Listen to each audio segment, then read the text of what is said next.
Happy birthday. You look good. Sir, you're charged with especially aggravated kidnapping. You're also charged with aggravated assault, and you're charged with theft of a firearm worth less than $2,500. You're talking about stuff that is not relevant. Hello and welcome to the Court of Public Opinion. I am the Recovery Addict, and boy do I have a case for you today.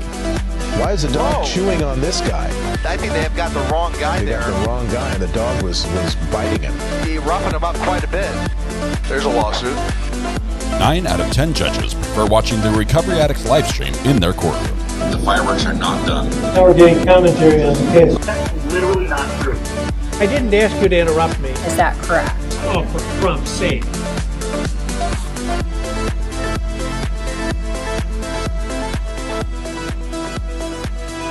Good morning. Welcome to the Court of Public Opinion. I am the Recovery Addict. I'm on time. Started at 9. Took a little bit. I had to fix the seats after I started, so I was waiting for them to engage. But I figured it would be better if the seats were working when I started than not. So I'm here. I'm not late. It's a 3-minute intro anyway, so we're good. All right. Welcome. Kim says, I got my new toy, the iPhone 17. Wow, awesome. Tell me how it goes, Kim. Speaking of Kim, congratulations. You can use your iPhone 17 to take care of the internet today. Since you're all bragging in first today, you can use it if you would like to have your IP problems, your internet protocol-related problems fixed by somebody who owns an iPhone 17. Now is your time to call Kim and get whatever it is fixed. So, Kim, congratulations. You're going to do great today. Thank you. You are, in fact, a repeat offender, and this goes on your permanent record. All right. Wow. What a day. I got to say, today was a good day. No, today is a good day. We're a day before. We've got one more day of sort of court hopping and a little trial. I told you yesterday I was going to record that little trial up in Thurston County, Washington. And I have to tell you this morning that I did. I did not forget. I got the whole thing. But it was terrible audio. It's like we're watching people act out jury selection on a silent film from the 1950s or something. There was nothing. It was awful. We got little bits and pieces here and there, and juror number 7, you got a prior DUI. That's important to know because it's a DUI case, and she's not on the jury, and all that. We got little bits and pieces, but after like the first 3 jurors said hello, it was nothing. Yeah, we couldn't hear the defense attorney. She stood up, and we assumed she was talking. She was facing away from us, but got nothing. So all we have is from when the jury selected, we've got instructions for the jury, them getting sworn in by the judge, and opening statements, which we could hear, I think. We could hear that just fine. So that trial is going to start at noon. We're going to go to that. It's going to be an interesting one because it's a lawyer we've seen before on the prosecution side. And voiceover hilarity. I can't even see their mouth to do bad lip reading. That's the problem. Anyway, we'll get to that in just a little bit. But let's see what else. There was something big that happened. Oh man, we had a renter in our Airbnb, our apartment, right? A nurse, because we rent to traveling nurses, and she had a contract with one of the I think it was the women's prison. She was working at the hospital in the women's prison, which is half an hour that direction, and she was amazing. She comes in and she's like, this place is awesome. I love it. I'm just going to go get a few things. And she comes back and she's buying lamps and end tables and like fall signage and the swag to hang here and a different table set. I'm like, you're just renting it. You don't have to remodel it, right? But she did. And sadly, our renter had a family emergency, and her work did not understand. Did not see it. They said, it's not in your contract to have a family emergency. So they fired her because she said, I'm leaving to be with my daughter who needs me right now, medical emergency. And they fired her. And so she said, I'm so sorry. I packed up this morning and left. Hope you like the new stuff. And we're like, well, we thought we were going to have a renter for the next 2 months. And now here at the end of the month, it's suddenly available. And so sad, but we've wished her well, and she's like, if I owe you anything, I'm like, no, you owe us nothing. You're fine. Don't worry about it. You're great. Thank you. And it looks beautiful, and it actually does improve the place. And then, so we put it about available. Last night we got somebody who's like, hey, can I rent starting next week? Why, yes, you can. Why, yes, you can.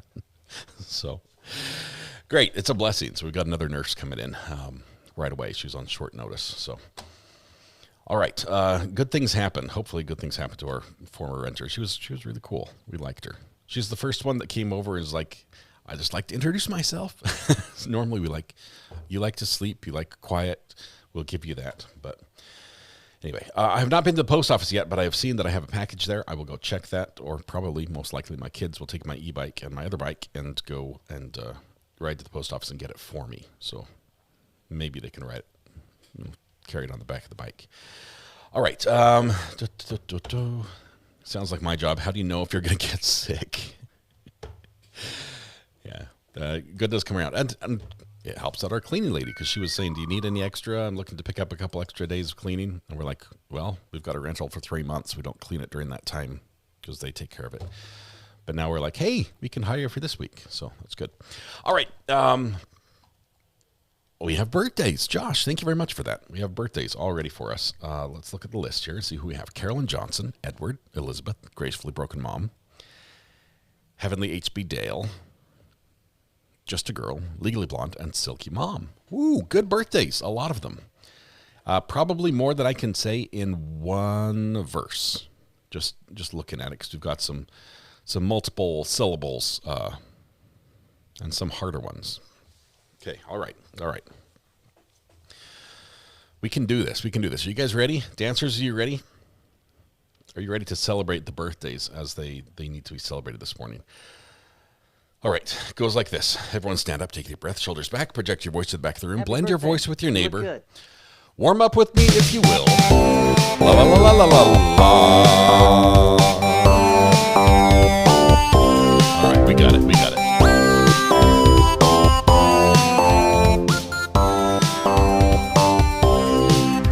Happy birthday to you. Happy birthday to you. Happy birthday, Carolyn Johnson, Edward, Elizabeth, and Gracefully Broken Mom. Happy birthday to you. Okay, so verse 2. It's gonna be a squeeze. We're gonna sing Heavenly Happy Birthday to Dale, Just a Girl, Legally Blonde, and Silky Mom. Happy birthday to you. Happy birthday to you. Happy birthday, dear Dale, Just a Girl, Legally Blonde, and Silky Mom. Happy birthday to you. There we go. We got them all. Carolyn Johnson, Edward, Elizabeth, Gracefully Broken Mom. Heavenly birthday to Dale, Just a Girl, Legally Blonde, and Silky Mom. Happy birthday. There are many wonderful days. Today is your special day. I realize there are a million places you could have been and a million people you could have celebrated with, but you chose to be here with us. The privilege, pleasure, the honor, the joy is ours. Hopefully we can turn some of that joy back to you today and make your day a little more specialer. Begin by helping yourself to free pancake set on cakes. Help yourself to free pancakes at IHOP, Village Inn, Waffle House, McDonald's, Tammy Dunlop's House, McDonald's, I said McDonald's twice, Andy's Grill, Bob Evans, and Cracker Barrel. I think I got them all. I think so. Anyway, free pancakes. And hit me up on the burner if anyone gives you any flack about that.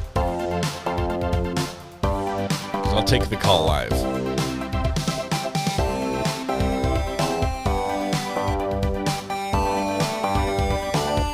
At the Waffle House as soon as the song was over.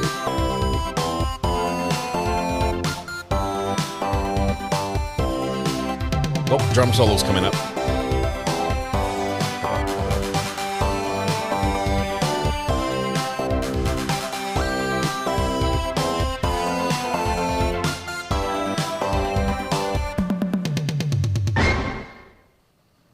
I actually have to sit down at an actual drum set and see if I know how to play better now after having done that for a year or two. I was reminded yesterday that I'm the same age as the song Bohemian Rhapsody. I paid my dues. Unfortunately, I know which has aged better, says Teresa. Just know that isn't part of that. It's always like a twofer, right? You've got Bohemian Rhapsody and then We Are the Champions. Don't those two go together? It's one of those songs you have to play two together, right? For some reason. It's like a tradition because a king did it years ago. Graceful Broken Mom says, I got some leftover pizza, frozen pancakes for my kids. Yay. That's at least something. We'll replay the song for my twins, Edward and Elizabeth. As soon as they get home from school, they're going to be so happy. Edward and Elizabeth, happy birthday. Not only is it your birthday, but it's your twins' birthday too. You get to celebrate twice. That is awesome. It was awesome. All right. True Crime says we need to get over to Judge Middleton pronto, like stat, because something's happening, and I'm telling you, I'm on it. Give me a second to back up just a teensy. This is civil work. Just a teensy bit. We've got a pro se apparently. Month for you.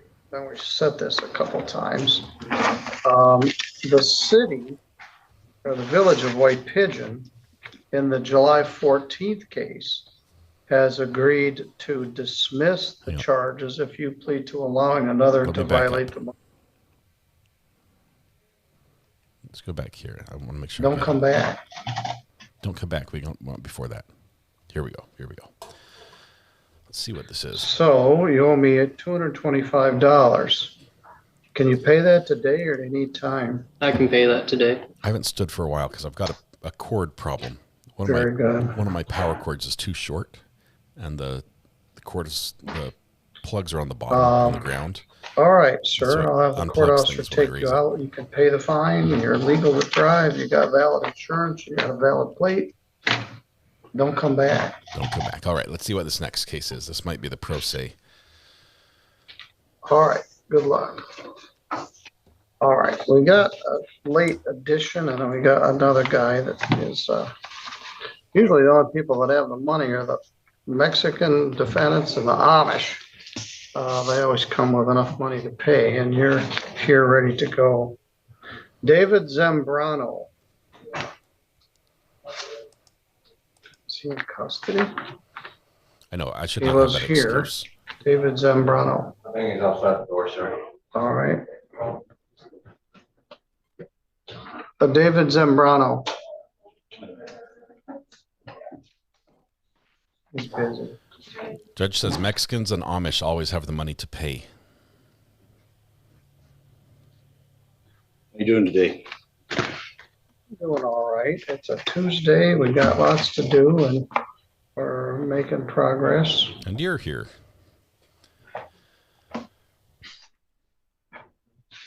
Mr. Zambrano, we've had a hard time getting you in here. We got a lot going on here. In file 251521, you got a ticket on July 29th for driving without insurance and no valid license in possession. Those are both written under state statute. On July 25th, you got charged with driving with an unregistered vehicle in file 1523. On July 14th, you got charged with driving suspended and unregistered vehicle. That one's under White Pigeon ordinance. So July was a bad month for you. Then we said this a couple times. The city or the village of White Pigeon in the July 14th case has agreed to dismiss the charges if you plead to allowing another to violate the motor vehicle code. I'm not sure what the county's position would be on the other charges. And frankly, I don't know why they didn't charge him with driving suspended on all 3 days. Let's take a look. And then you missed a date, and then they reset it, and I don't know what happened, but bailiff is standing by.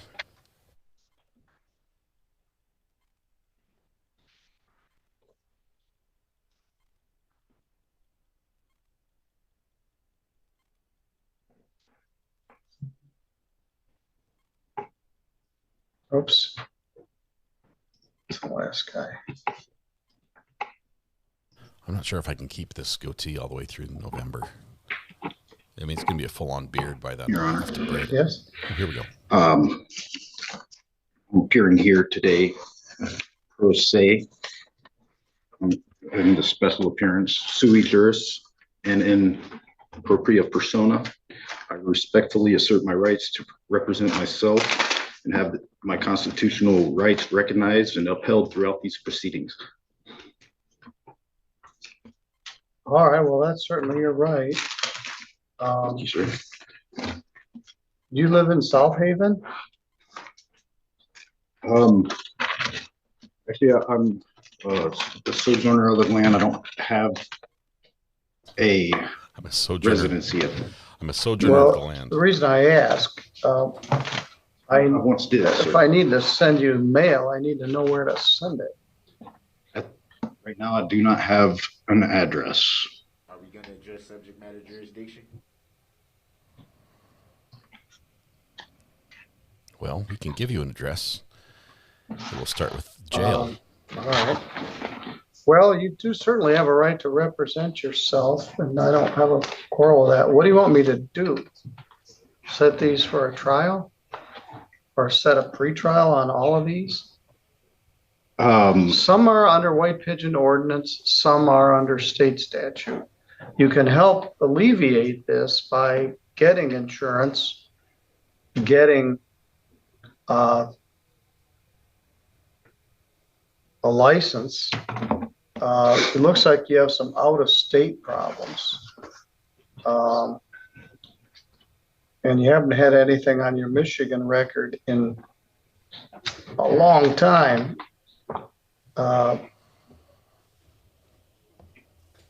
12 years or more. So how would you like me to proceed here? Request to dismiss is usually the next step for subject matter jurisdiction. What are the charges? Again, all the ones that. Well, right now you're not doing a very good job of representing yourself because you don't even know what you're charged with. Let me tell you again. You're charged with no insurance. That's a misdemeanor, punishable by up to a year in jail, a fine of not less than $200 and not more than $500. That was on July 29th. On that same day, they charge you with no valid license in possession, even though your license is suspended. They didn't charge that. No operator's license in possession is a misdemeanor. It's punishable by up to 90 days in jail and a fine of up to $100. On July 25th, take a look at that one. I want that soundbite. What are the charges? 1523.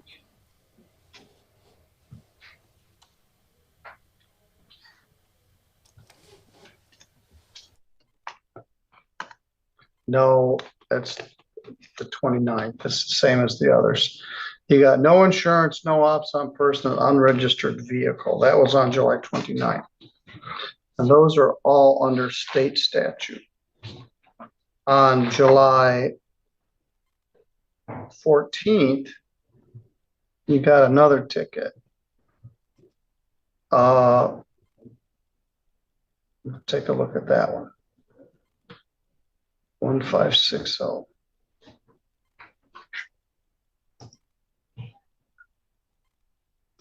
And that one, they filed a formal complaint that alleges that you were driving suspended and you had an unregistered vehicle.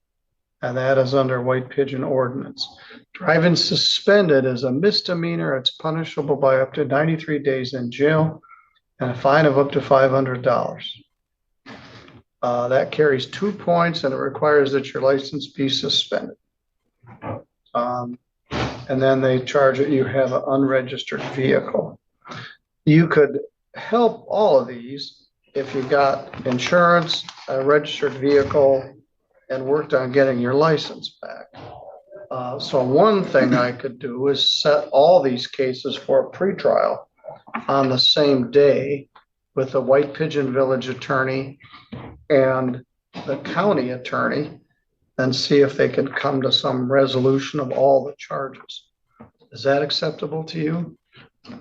Actually, no, I have a few questions I need answered before we proceed. I don't understand the nature and the cause of this action against me. And I'm,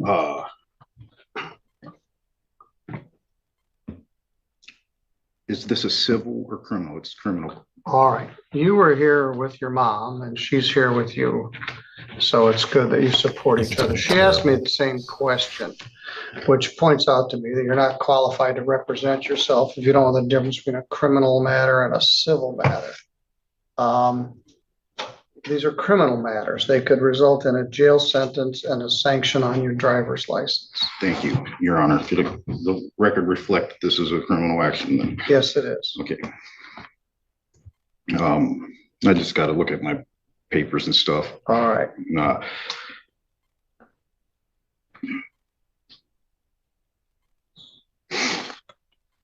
So my next question about it is, Constitution grants this court two types of jurisdictions. Yes. All right, we're not going to get into this, what I call jabberwocky. That has no legal effect. I don't know where you get it or where your mother got it from a online source or somebody that told you this, or from your mom. They're giving you bad information.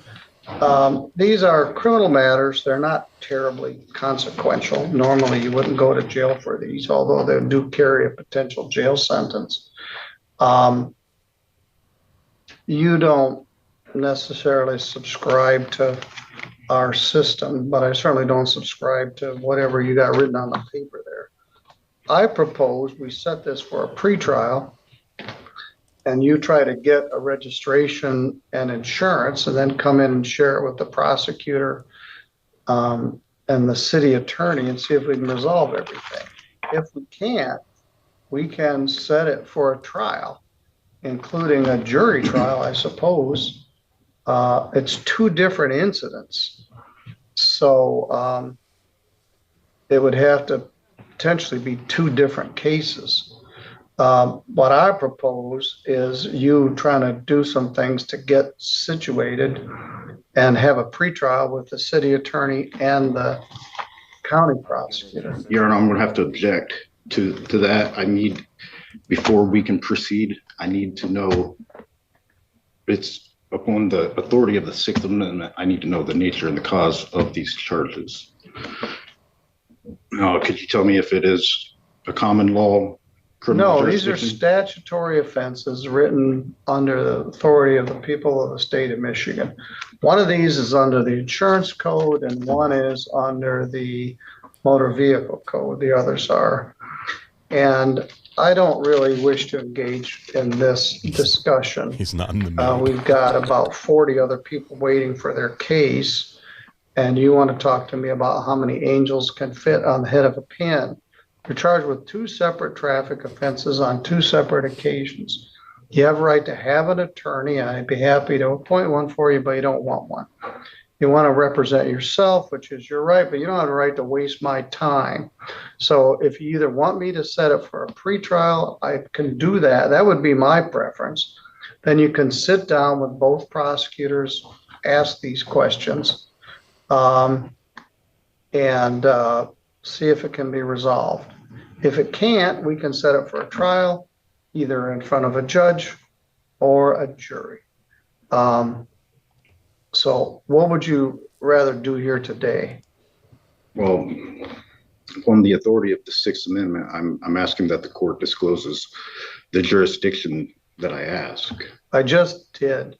You said it's a statutory jurisdiction? Yes, you're supremely unqualified to represent yourself in this matter because someone sold you a packet of information that has no relevance in the modern universe that we live in.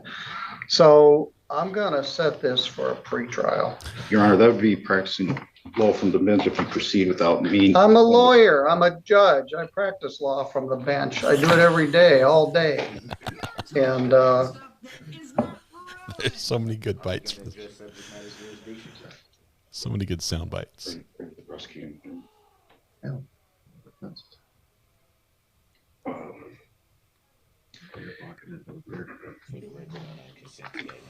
Defense sitting there is like, look. He says, "Are you with the prosecutors?" He says that.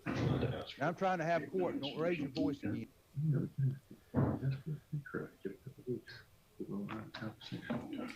I'd like to, I do have a few more questions about this. I don't have any more time to answer your questions. I have a question for you. What do you want me to do with it? Set it for a pretrial or set it for a trial? Happy birthday. You look Under a statutory jurisdiction, I've never heard of, I need to know where I can find the published rules of the criminal procedure under that. Well, you can certainly find them on the internet. They're in the public library.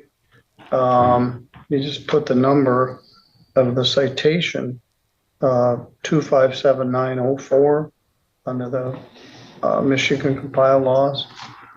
All right. Was that Mr. Stickley is the chief public defender. He's had an opportunity to talk with you. Mr. Stickley, what's your recommendation here? My recommendation would be to set it for a pretrial. I'm happy to spend a few moments with this gentleman and show him where the statute is and maybe where he can Google or library. And he's entitled to have copies of each of the tickets and the complaints, and so he can see it. So if you'd like, we'll get copies of their tickets for you. You got the ticket, but there's a formal complaint. Legally Blonde, thank you so much. I'm going to set a joint with the city and Happy county birthday. for 2 weeks, October 7. Karen Dietrich, thank you so much. 20 months. OG. Mr. Stickley is the chief public defender, and he's not exactly representing you. He's here to make sure that your rights are protected. And he also can give you some advice and maybe point you in the direction of what you want to do. Again, it would be helpful if you would come in with insurance and a proper plate, and most of this would be perhaps an dismissed or effort to reduced. get your license back. You don't want to stay on the driving suspended merry-go-round because it's very hard to get off of it. Once you get suspended, you live near White Pigeon. The other problem is I don't have an address for you, so I need a mailing address. When you go out to we can use your mom's address, but I'm going to need you to give the clerks some sort of address where we can send things to you. Could you deliver it general delivery to the post office? Well, you can give them that. Okay. General All delivery right. to the post I'm going to office. want you to take him out, get him a proper notice for that pretrial on the 7th. Mr. Stickley will meet with you and get some of that information that you're looking for. Matt, welcome to the gallery. All Thank right, you very so I'll much. see you on the 7th. 14 months of support. We had a walk-in who wasn't scheduled for today. Also, Kelly H. Hump day for But you. he's here. For Casey Fox, 251744. We've got another one to jump to. I don't think Casey Fox is going to be super exciting. Kim, thank you for the super I sticker. thought about Love setting that on a Judge Patterson day. Did How are you you see doing that? this morning, Judge? I'm doing okay, He almost passed the pro se guy off to the other judge. but he'd probably just get me back somehow. Yes, he would. I got a Jeanette day too, Your Honor. Bet he has an address, and I bet he drove there. Mr. Fox, you came in to pay it on a ticket today, and the clerk said, "Hey, wait a minute, you got a case coming up." And they figured as long as you're here, we might as well deal with it now. So let's talk about it. Yes, sir. This is file 251744SM. Are you Casey James Paul Fox? Yes, sir. You got charged with the crime of the day, which is driving suspended I did not. or driving without a valid operator's license and no insurance. Let's see if Jenny put this in my queue. Is it another pro se? Yeah, he was paying a ticket, so I doubt it. Pro ses don't like doing that.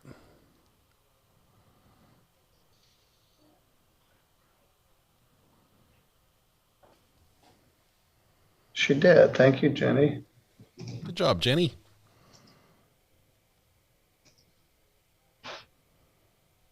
Your license is expired, similar to the last guy. You don't have any baggage on here. You got no points. You got no tickets. You just don't have a license because it's expired. So that's a plus. All right. Do you have insurance now? As of right now, no. Are you working on getting it? I am working towards it. I'm just a little bit behind on where I'm currently staying at right now. Have you made an appointment with the Secretary of State to get your license back?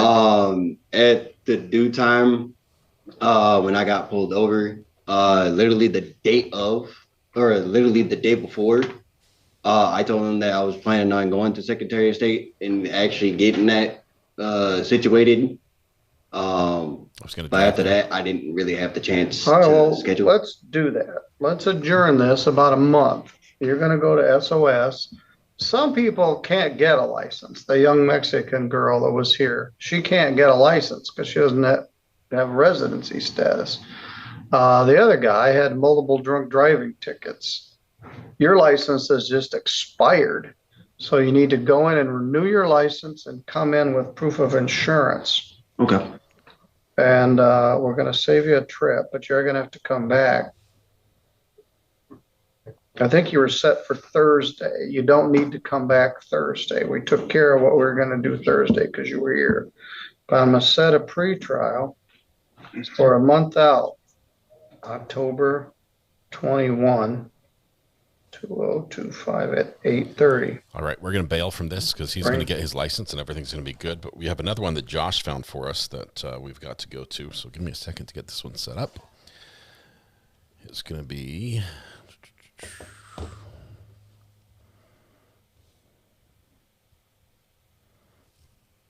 me find it here.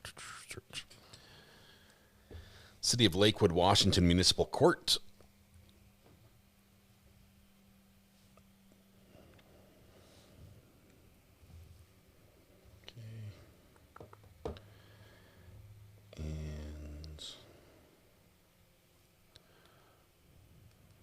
It's that one.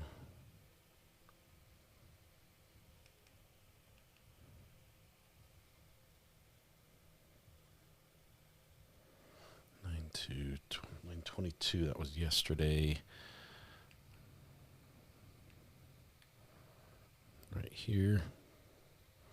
1 hour, 11-minute mark.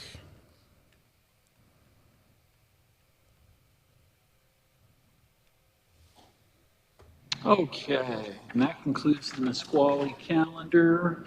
Ms. Benedetto, good afternoon. You can go ahead and come forward, please.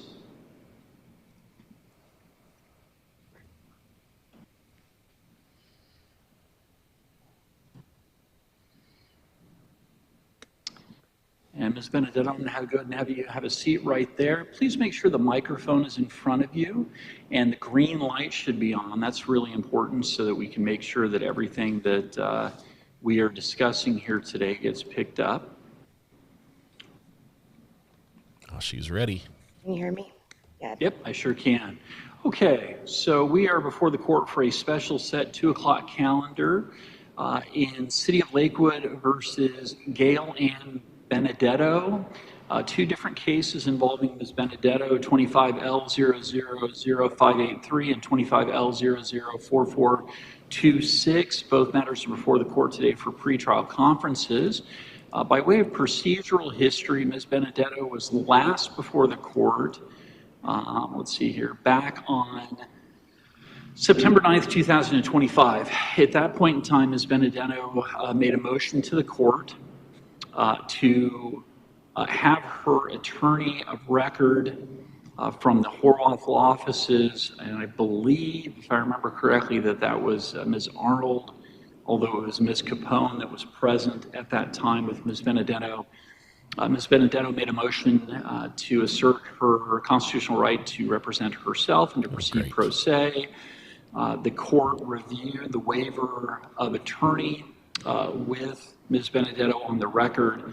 and the court was satisfied that Ms. Benedetto understood the potential risks that she was taking by exercising that right. Nevertheless, Ms. Benedetto maintained her request to proceed with representing herself, and the court granted her request to do so. Hope ain't fear. Ms. Benedetto then Congratulations. towards the end of the hearing, and that was on a regular pretrial conference calendar where a number of other matters were waiting. Ms. Benedetto made a further record that while she wanted to represent herself, she wanted to have standby counsel appointed to represent her. Okay. At that point in time, Ms. Capone, I don't know what her terminology was, but she essentially chose not to make a record, is my recollection. I could be wrong, but I believe that's accurate. Mr. Graham put the court on notice that the prosecution may very well object to, I believe what he was concerned might constitute hybrid representation under Washington law. And Ms. Benedetto, we set the matter over to today so that I can ask Ms. Arnold and Ms. Capone's supervisor, Angela Horwath, who is the lead attorney at that firm, to be present because they were previously your attorney of record and would be the court's default choice for standby counsel if the court appoints standby counsel. And I also want to give Mr. Graham an opportunity to further elaborate on any concerns he had as the prosecutor. Again, the reason I didn't do that at the last hearing were time constraints. I do want everybody to know, and I apologize to Ms. Benedetto and to everybody for this. Frankly, I forgot this matter was on the calendar this afternoon, and so I only have until 2:45 when I have to leave the bench. So we only have about a half an hour to work on this. But the issue that was scheduled to be addressed by the court today was a fairly limited one. I wanted to make sure that Ms. Benedetto, after having some time and opportunity to review the waiver of attorney, was still wanting to proceed pro se and represent herself, as she previously indicated. If the answer to that question is yes, then I wanted to next ask her whether or not she is continuing to request that standby counsel be appointed. And then at that point, if she is indicating that she is, I want to give Mr. Graham and Ms. Horwath an opportunity to weigh in as well. So first things first, Ms. Benedetto, good afternoon. Good afternoon, Your Honor. So Ms. Benedetto, at our last hearing, we started off kind of rocky, but by the end of the hearing, I think we were doing pretty well. I'm going to remind you that I'm going to do everything I can not to interrupt you, and I'm going to ask that you extend the same courtesy to the court as well as the attorneys, okay? Yes, sir. I'm also going to remind you that everything is being recorded today, so this is all on the record, if you will. So, Ms. Benedetto, your true name is Gail Ann Benedetto, correct? Yes. Okay, and Ms. Benedetto, you had previously indicated to the court you wanted to represent yourself. Have you had any change of heart, or is that still how you'd like to proceed?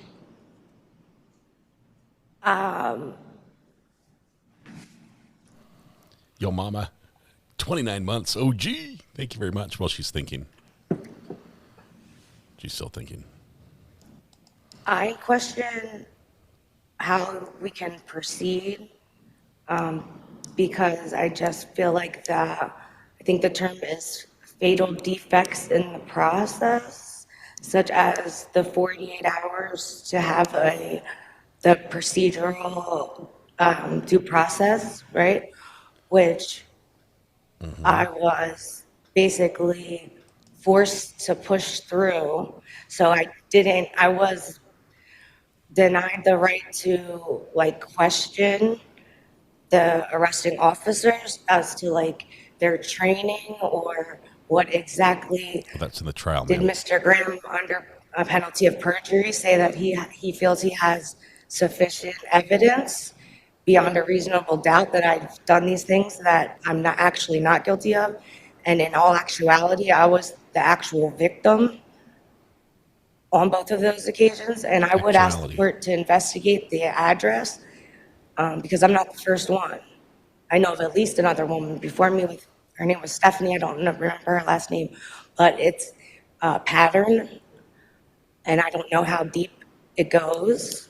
Oh, corruption. But Laura Fry. I just want to also put the court on notice Thank you, 14 months.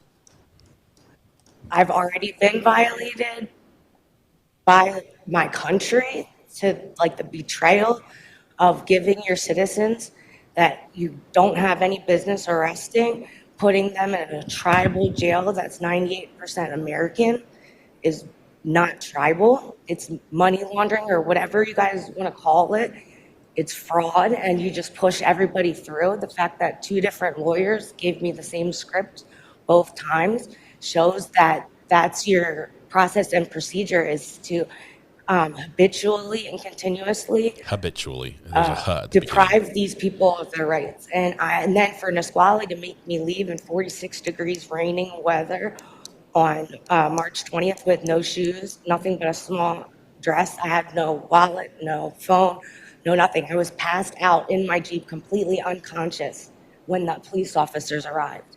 They didn't witness me doing anything malicious, and I did not do anything malicious. I had no malicious intent, and you will not be able to prove that beyond a reasonable doubt. So for him to lie and say that he has it, and for you to just continuously sign off. And also, I've discovered that a police officer, when he enters the charge with his badge number, automatically signs your auto signature to the warrant, so you don't have any knowledge of the warrant. That an officer is not a judge. Your whole thing is just, it's not going to hold up. And I would just move to a jury. I need my peers. I'm not going to accept fines. I'm not going to accept probation. There's no way we'll come to an agreement. I need my peers to say that you guys. So, Ms. Benedetto, Selena, and it's been over 90 days since the malicious intent. I didn't get my 48 hours. I had 2 public pretenders. So if you continue to work with them as your go-to, defenders, knowing that they're not defending, then it kind of lands on you at this point.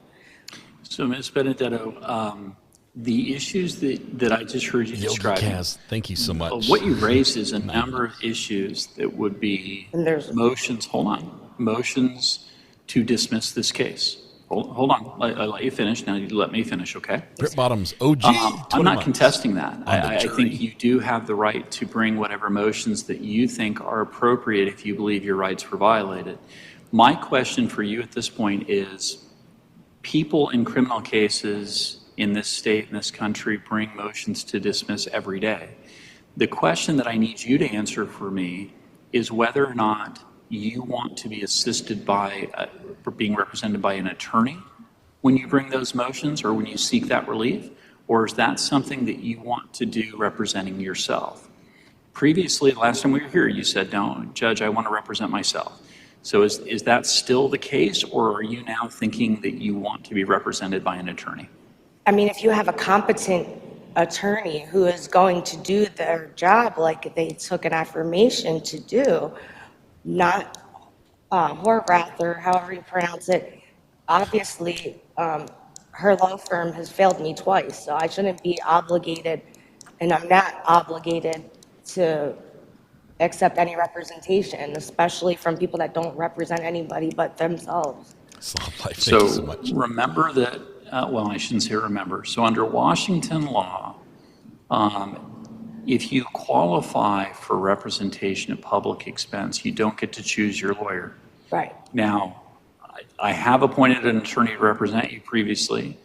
You indicated that you did not care for that representation and that you wanted to represent yourself.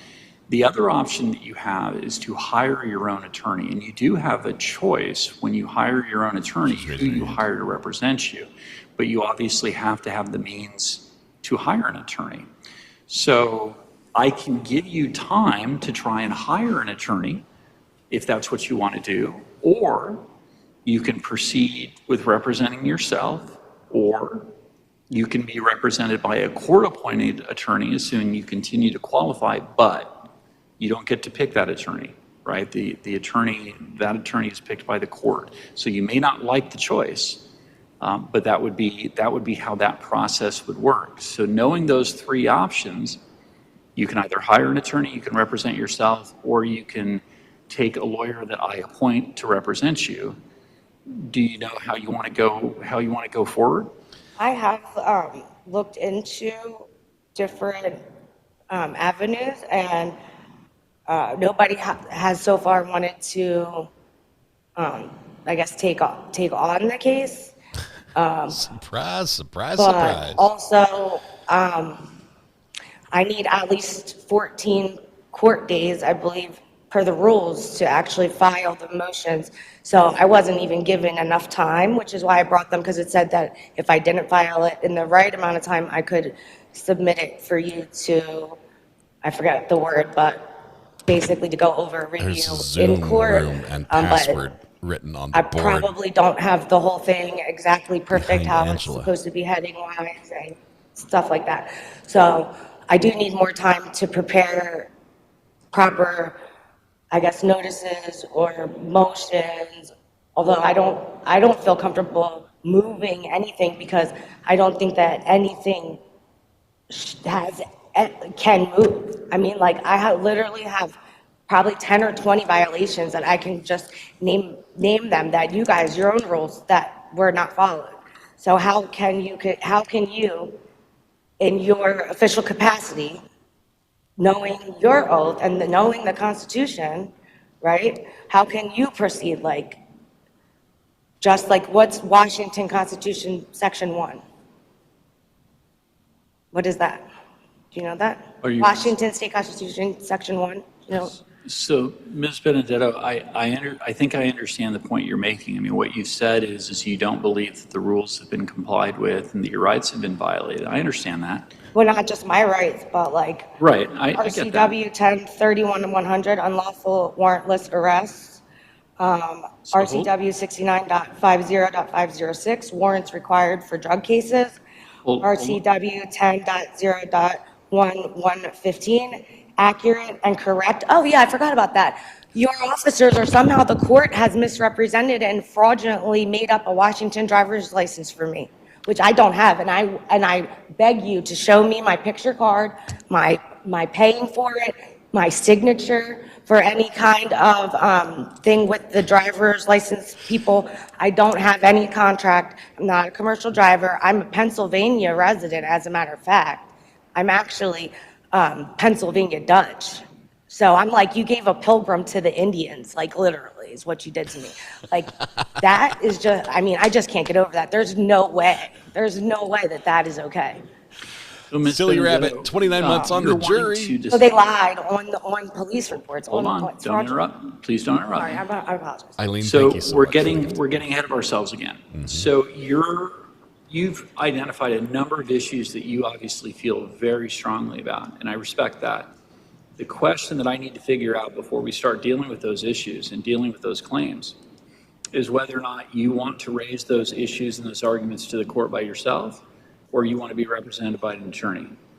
So last time we were here, you said you wanted to do that yourself, but you were requesting standby counsel. Is Ms. Horvath, is she willing to do it herself, to put herself behind the name of her company? I have no idea. The first thing that I need to know is whether or not. Because if she'll do it, I will give her a chance to redeem herself, and maybe I won't file bar complaints against those two attorneys of hers, if she can actually do her job. Look at the prosecutors like. So, Ms. Benedetto, I will tell you. Otherwise, they all go down.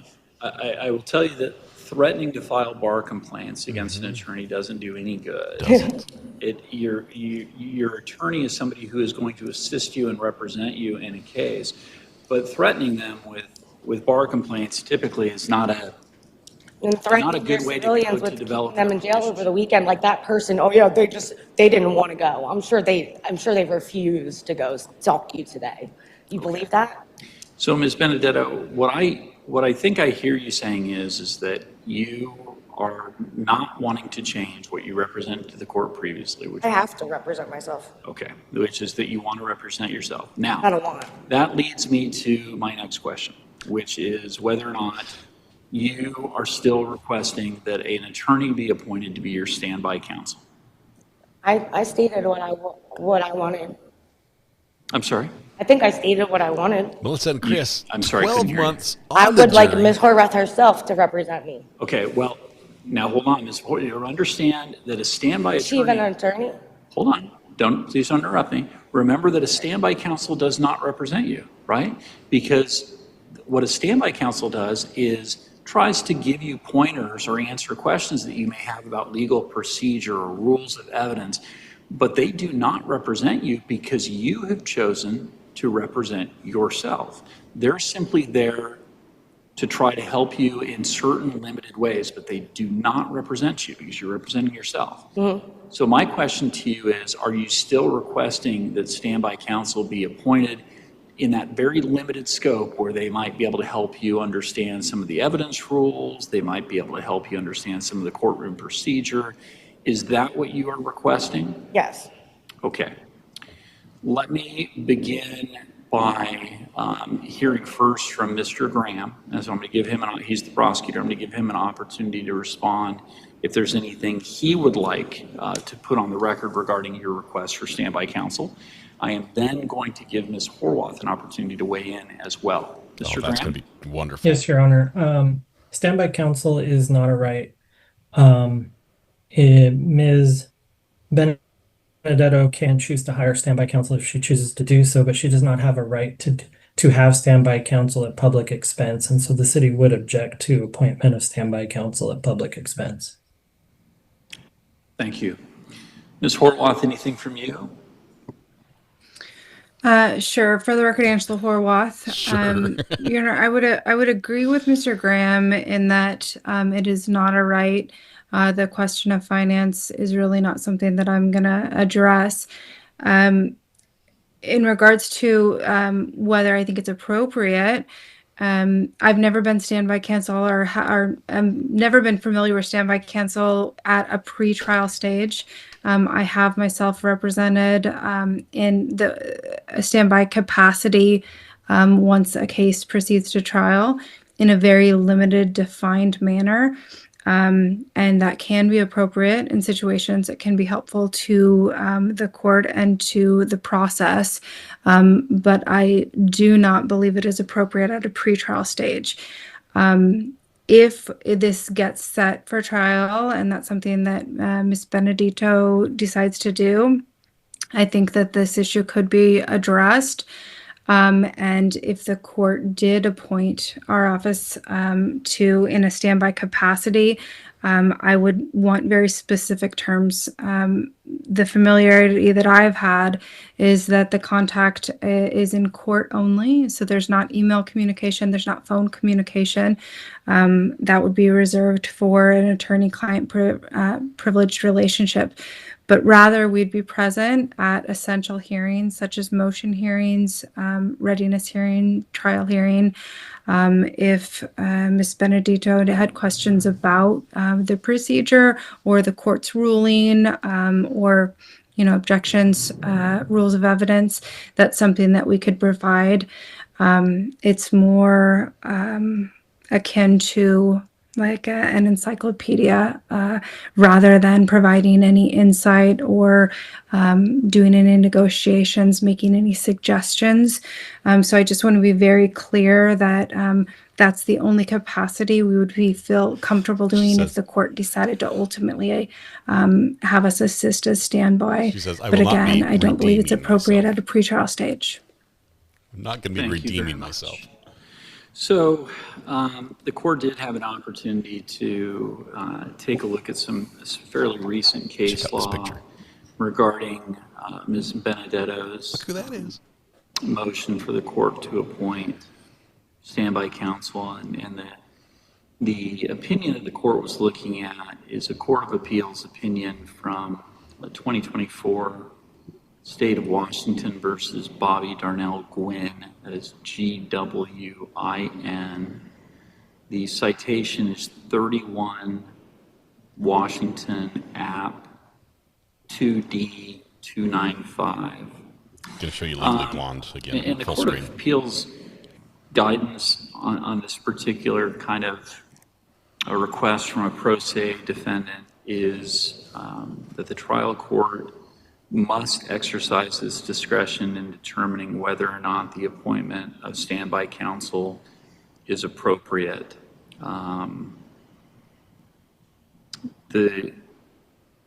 Interestingly, the Court of Appeals has indicated that the request for standby counsel from a pro se defendant falls under Article 1, Section 22 of the Washington State Supreme Court, or excuse me, the Washington State Constitution, that provides that pro se defendants receive reasonable access to state-provided resources, which can include standby counsel in some circumstances. Or not, she's like, yep. The court, some of the factors the Court of Appeals indicated that the court is to consider, which includes all of the circumstances surrounding the situation. It's not an exclusive list, is the nature of the charge. In Ms. Benedetto's two cases, there are two charges. Case number ending in 4426 is a charge of knowingly possessing a controlled substance, a gross misdemeanor, I believe. Yeah. May I say that I do have a complete defense for that as well, because I was involuntarily drugged and kicked out, so I didn't knowingly possess anything. And if you're referring to THC, vape pens, that's legal. Hold on, Ms. Benedetto. Try not to interrupt me, okay? The second charge is malicious mischief in third-degree domestic violence, which in courts of limited jurisdiction, the domestic violence gross misdemeanors tend to be more towards the more serious end of the spectrum on charges before courts of limited jurisdiction. So that's one of the factors the court's supposed to consider. The court's supposed to consider the complexity of the issues involved. Relatively speaking, I don't think the charges here or the elements of the charges are particularly complex. The orderly administration of justice, I am a little bit concerned about that. I think Ms. Benedetto obviously has some very strong feelings about this, and so I am a little bit concerned about her ability to represent herself and maintain order and decorum within the court. She's nodding. So that is a concern of the court. She's like, yep. Fair allocation of judicial resources, that is something that does concern me, that I think weighs in favor of not appointing standby counsel, because frankly, the attorneys that represent clients at public expense in this court are already very busy. And so for me to appoint one of them to be standby counsel for a pro se defendant who has made a knowing and intelligent decision to proceed pro se, that is a little bit concerning to the court. And then finally, the Court of Appeals notes the court should consider legitimate safety and security concerns and the conduct of the accused. There's nothing that I've seen from Ms. Benedetto that causes me to be concerned that she poses a risk to the safety of the court, the attorneys, or court staff. Ms. Benedetto, as I said, she has some pretty strong feeling that her rights have been violated in these cases, but at no point have I considered any of her statements or her behavior to be what the court would consider to be threatening in nature. So those are some of the factors that the court is supposed to consider in determining whether or not the appointment of standby counsel is appropriate. I'm also mindful of the argument that's been made by Ms. Horwath, which is standby counsel really is for the purposes of assisting with understanding procedure and rules of evidence and things like that, to assist a pro se defendant in a very limited capacity once it becomes clear the matter is proceeding to trial. And we're not there yet. So at this point, based on all of those factors, Ms. Benedetto, I am not going to appoint an attorney as standby counsel in this matter. These are both relatively minor criminal charges as criminal charges go. I think you do have the ability to articulate and make your own arguments as you have been doing. And if we get to a point where it appears these matters have to be resolved by way of jury trial, then at that point in time, the court may very well reconsider the decision. But at this point, I don't, and I do agree with Mr. Graham, under Washington law, there is no constitutional right to standby counsel. I am going to decline to appoint standby counsel at this point. Nobody's happier about that than Ms. Angela. Benedetto, what that means is we are now at the point where you are going to be representing yourself as you've requested, and that's a right that you've exercised. If at any point in time you change your mind and you decide you want to be represented by an attorney, please let me know, okay? The next step that we need to take in your case is what's known as a pretrial conference. Now that we've sorted out that you are going to be representing yourself. And hold on one second. And what I want to do is take care of a couple of housekeeping matters. First and foremost, have you received discovery in this case? I have not. You have not. Okay. Let me speak with Mr. Graham and see from his perspective what the prosecution's position is at this point on providing you with discovery now that you have elected to represent yourself. Mr. Graham? Yes, Your Honor. This will probably be reminiscent of a statement that the city has made before to the court, but until the city receives a demand for discovery, the city does not release discovery. We have not received a demand for discovery from Ms. Benedetto yet in writing, and so once we have done so, then we would release it. Okay. So in this particular case, Mr. Graham, I ordinarily, I think you're right on. I'm going to make an accommodation for Ms. Benedetto, and I'm going to not require you to file that demand for discovery. We will go ahead and allow this hearing to serve as notice to the city that Ms. Benedetto is requesting discovery. Mr. Graham doesn't and like so, Mr. Graham, I guess the next question for you, sir, is how does your office want to provide discovery? Does the city want to mail that out to Ms. Benedetto, or did the city want to prepare a discovery packet that she would be able to come by and pick up? How does the city want to handle the logistics of ensuring that discovery materials have been provided to her? Yes, Your Honor. In this particular case, it's probably going to be simpler if the city were to mail Ms. Benedetto the discovery, just because then otherwise it requires coordination of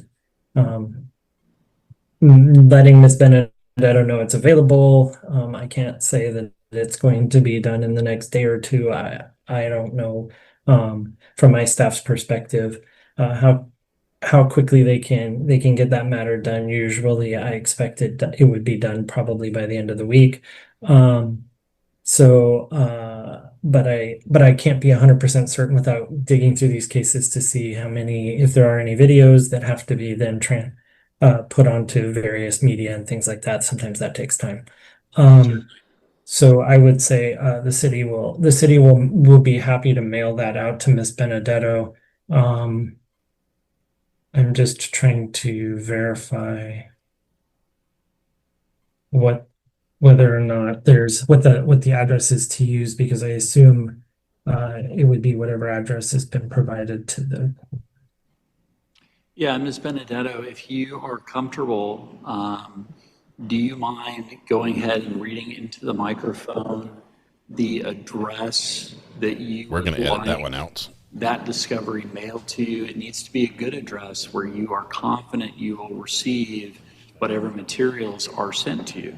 Yes, Your Honor. It's We're not going to listen to that because I've already been hit by YouTube's ban hammer for showing a citation for littering on the screen, which showed the address of where the litter took place. HOS. Okay, judge is nodding. We're waiting for her to look away from there to indicate. Is C. Nope. She's still spelling things.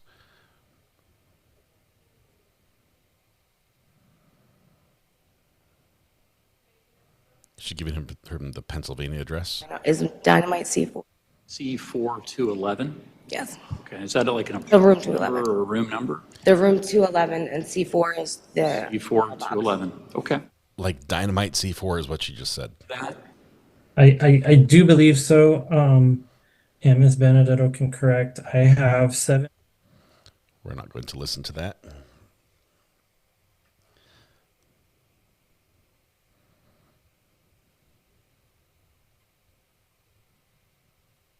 Okay, that's the address. That's correct.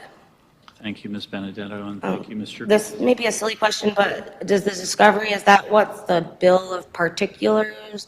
And does that include the audio recordings of me and the public defenders from Nisqually? Or how would I go about getting that for my evidence? So that, no. Public So defenders. The recordings of, that was on the record with you and your prior attorneys, you would be requesting audio files of court proceedings from the court counter. You would go out here and ask the court clerk. They would have to look up the dates and times, and then they could provide those recordings. Oh, it's available through the website, apparently. Really? Yeah, I learned something What every day. website? Do I have to accept any terms like, yes, you know, like no, what do they call it? Like if you make an account, then you're giving us consent that you will have no expectation of privacy as far as in your phone, No. like in their privacy stuff. No, I don't believe Pennsylvania that has is stuff the like that. case. It is simply you are requesting information, and that information is being provided. You don't have to make an account in order to like. I don't believe so. And if that turns out to be the case, I've used it before, Your Honor. It's just clicking on the website. There is no account required. thank you, Mr. Graham. Okay, and so what we need to do at this point, because I am running out of time this afternoon, Ms. Benedetto, we have speedy trial in your case, and let me take a quick look to see when speedy trial runs. I mean, it's already over for the first one. No. That was in March. How can you have a speedy trial when it was in March 19th? So currently, speedy trial in your case, oh, that's the wrong case. Let me find that case number. Your Honor, do I have permission to exit? Is there any Yes, other Ms. need? Horwath, I apologize. That's okay. At this point in time, Ms. Benedetto's motion to proceed pro se has been granted. The court is not appointing standby counsel at this time, so your firm has withdrawn or I should say has been removed as the attorney of record. So yes, you are excused from future proceedings at this time. Thank you. Have a good day. Thank you. So let me pull that up very quickly because I did look at this in preparing for Ms. Benedetto's hearing today.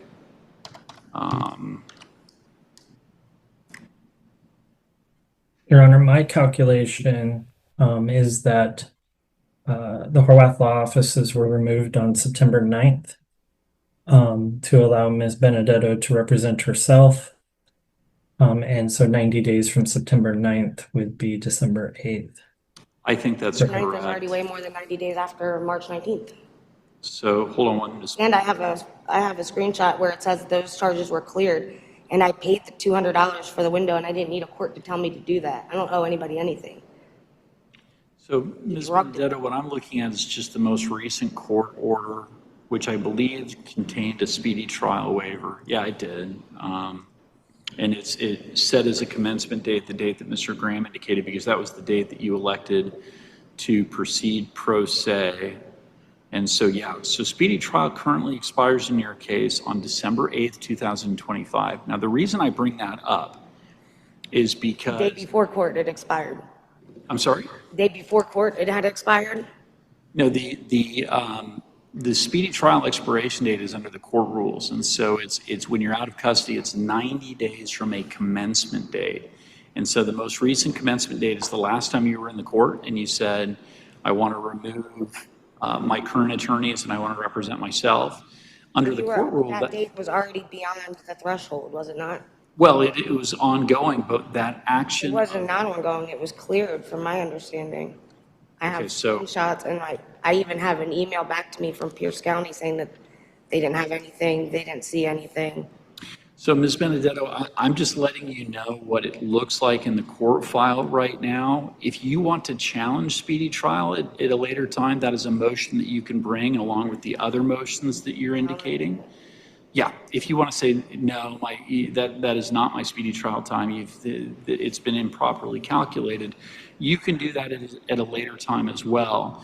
But what I want to do right now is make sure that as it currently exists, we are protecting your speedy trial rights. And so that have already been violated, you're protecting the violation of my rights? Well, and isn't it RCW 9A.48.090 and 9A.04.1110 defining malice that the officer has to witness the action and be able to say independently that the intent of the malice was there? Your officer cannot do that. So, Ms. Benedetto, we're not getting into the merits of that today. These are things that you're going to have. He really needs to just dismiss the case. This is ridiculous. You're wasting everybody's time. Your Honor, I've been very patient with Ms. Benedetto and the reckless disregard for what the court is asking of her. But at this point, the city is objecting to the routes she seems to continue to go down. And I note that objection. And Ms. Benedetto, this is one of those where there is a procedure that has to be followed, that attorneys are held to that standard, and because you are a pro se defendant, you're held to that standard as well. So what we're going to do at this point in time is we're going to set a pretrial conference in your case, and at that next pretrial conference, Ms. Benedetto, please don't interrupt me, okay? It's 48 hours if I'm detained. You had 48 hours. Ms. Benedetto, that's been gone. I do not want you to interrupt me. At the next pretrial conference, which we are going to set, and we're going to set it here fairly quickly. Let's see, today is the 23rd of September. Or no, I'm sorry, today is the 22nd of September. We're going to go ahead and set this for a pretrial conference on... Can we go straight to the jury? Well, we're gonna get there. We're gonna get there. Can you just bring the jury? Set this for October 9th at Daryl. Do we have available time on October 9th at 3 p.m.? 2-3 weeks out. Okay, let's go ahead and do October 9th at 3 p.m. Mark your calendars. And that will be the next pretrial conference. Now, Ms. Benedetto, let me tell you what I expect at the next pretrial conference. Okay. By then, you should have received the discovery in the mail, okay? So you should have had an opportunity to review all of the evidence that the prosecution is relying upon in these two cases. Number two, between... I object. That's not enough time for me to file anything. October 9th from today, that's not 14 days. That is, let's see, 8 days. So plus 9, that is 17 days from today. Court days? It doesn't have to be court days, I don't believe, but it's 17 days from today. And so what I would like to do at the next pretrial conference... and I won't even have the discovery to hold on. Write and draft all of my... Hold on one second. I want, at the next pretrial conference, I would like you to be able to confirm that you've received all the discovery and you've reviewed it. Okay, so you got it in the mail. And I want you at that point in time to be prepared to file motions on whatever grounds you believe that you're asking that this case be dismissed. You've previously indicated a number of rights that you think have been violated. I want you to reduce that to writing so that the prosecution has an opportunity to respond and I have an opportunity to read whatever authority you would like the court to consider. And then at that time, we will discuss when or if we are setting this matter to hear those motions or setting it for trial, okay? I have a supplemental affidavit questioning the legality and equal protection, and I have something else. I don't know what they're... Yeah, and those are all things that you're going to be able to file at the next pretrial conference. Can I file them today? I would like you to have the discovery before you file motions because I'd like you to know what the evidence is against you. Not really much more of an affidavit, but omnibus, I guess. to abate? Yeah, so we don't do omnibus hearings. We do what's called pretrial conferences, and they're very similar. But that's going to be the next hearing. And join all unlawful and illegal proceedings, including requests for sanctions, redress, and formal objections to procedural substantive violations, breach of official misconduct, which is felonious. Yep, and you will have the option of filing and raising whatever motion that you think is appropriate. No, because you guys don't follow your own rules. I can name 20 of them. Well, and Ms. Benedetto, this is setting the matter for October 9th as an opportunity for you to put down all of those examples that you believe the law has not been followed on, and then the court will rule upon that motion and decide what remedy is appropriate.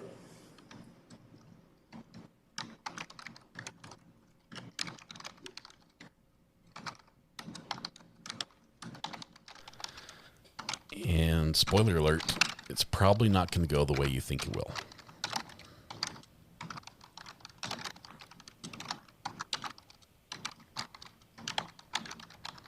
So on the 9th, will the officers be here?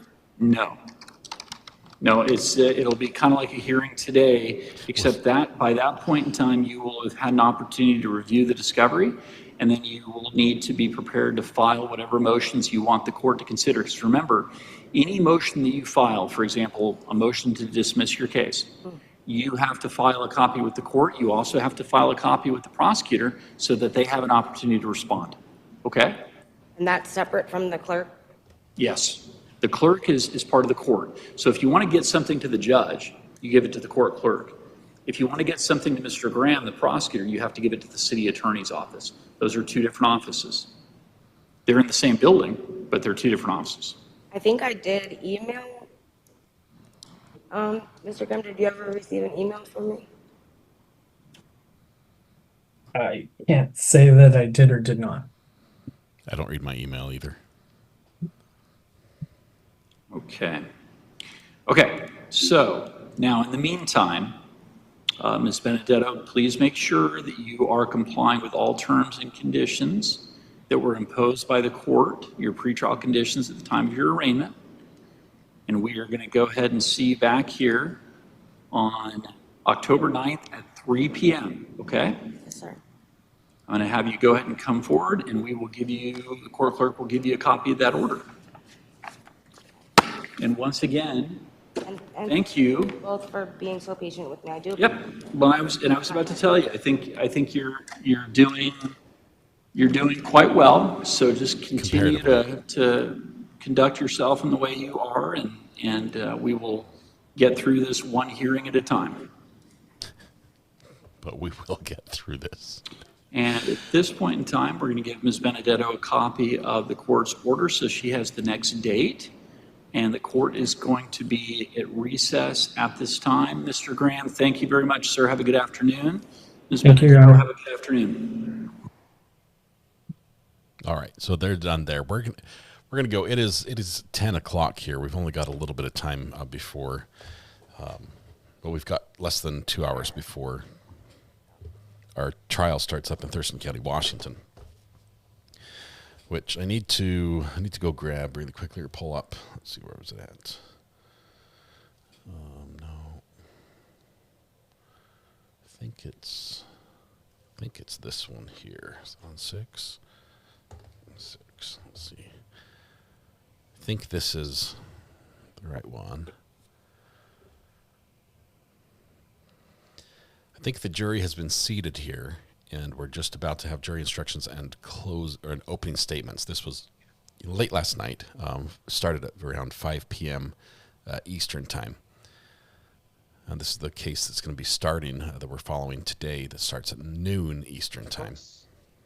I'm going to have you stand in a moment. I'll swear you in to try the case as jurors, and I will have some instructions for you for trying the case. And then what we're going to do is hear opening statements by counsel, and then we'll retire for the day. And tomorrow when we come back, we'll just jump right into the testimony. So if you'd all please stand and raise your right hands for me. Do each of you solemnly swear to well and truly try the case and declare a true verdict according to the evidence and the instructions of the court? Please be seated.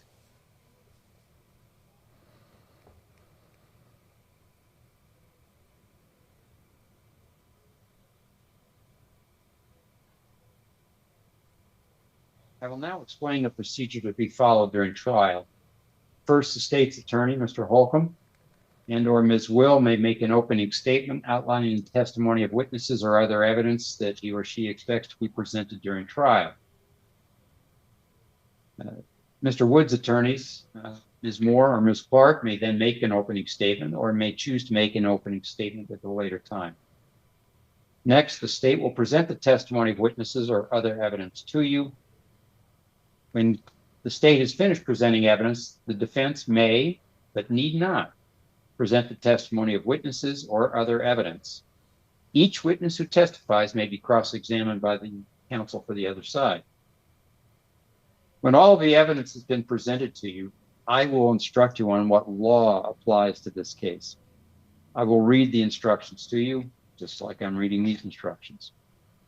You will have individual copies of the written instructions on the law for use in the jury deliberation room. After I instruct you, the attorneys will make closing arguments. You'll then retire to the deliberation room and you will select one of you to act, as the presiding juror. Presiding juror will preside over your discussions of the case. Until you are in the jury room for those deliberations, you must not discuss the case with other jurors or with anyone else, or remain within hearing of anyone discussing the case. It is your duty as a jury to decide the facts in this case based on the evidence presented to you during trial. Evidence includes testimony of witnesses, documents, and physical objects.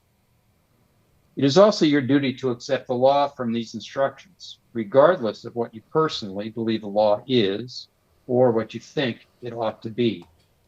You are to apply the law from these instructions to the facts, and in this way, decide the case. The only evidence you are to consider consists of the testimony of the witnesses and any exhibits admitted into evidence. When witnesses testify, please listen very carefully. You will need to remember testimony during deliberations because testimony will rarely, if ever, be repeated for you. Any exhibit admitted into evidence will go to the jury room with you for your use during deliberations. The attorney's remarks, statements, and arguments are intended to help you understand the evidence and to apply the law. However, the attorney's statements are not evidence, and they're not the law. You must disregard anything that counsel says that is at odds with the evidence or with the instructions as stated in my instructions to you. You may hear objections made by counsel during trial. Each party has the right to object to questions asked by another attorney and may in fact have a duty to do so. These objections should not influence you. You should not make any assumption or draw any conclusion based on the objections of counsel. One of my duties as judge is to decide whether or not evidence should be admitted during trial. Do not be concerned about the reasons for my rulings. You must not consider or discuss any evidence that I do not admit or that I tell you to disregard. Pretty standard instructions so far. Our state constitution prohibits a trial judge from making a comment on the evidence. Because it is your role to evaluate the evidence, it would be improper for me to indicate by words or conduct my personal opinion about the value of a particular witness's testimony or an exhibit. I will not intentionally do this.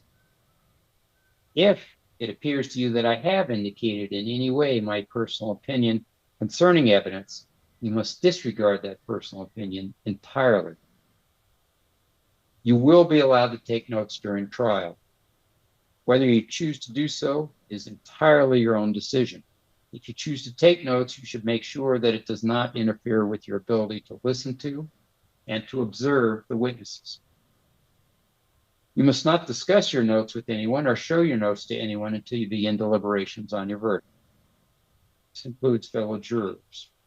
During deliberations, you may discuss your notes with your fellow jurors or show them your notes if you wish. You are not to assume that your notes are necessarily more accurate than your memory.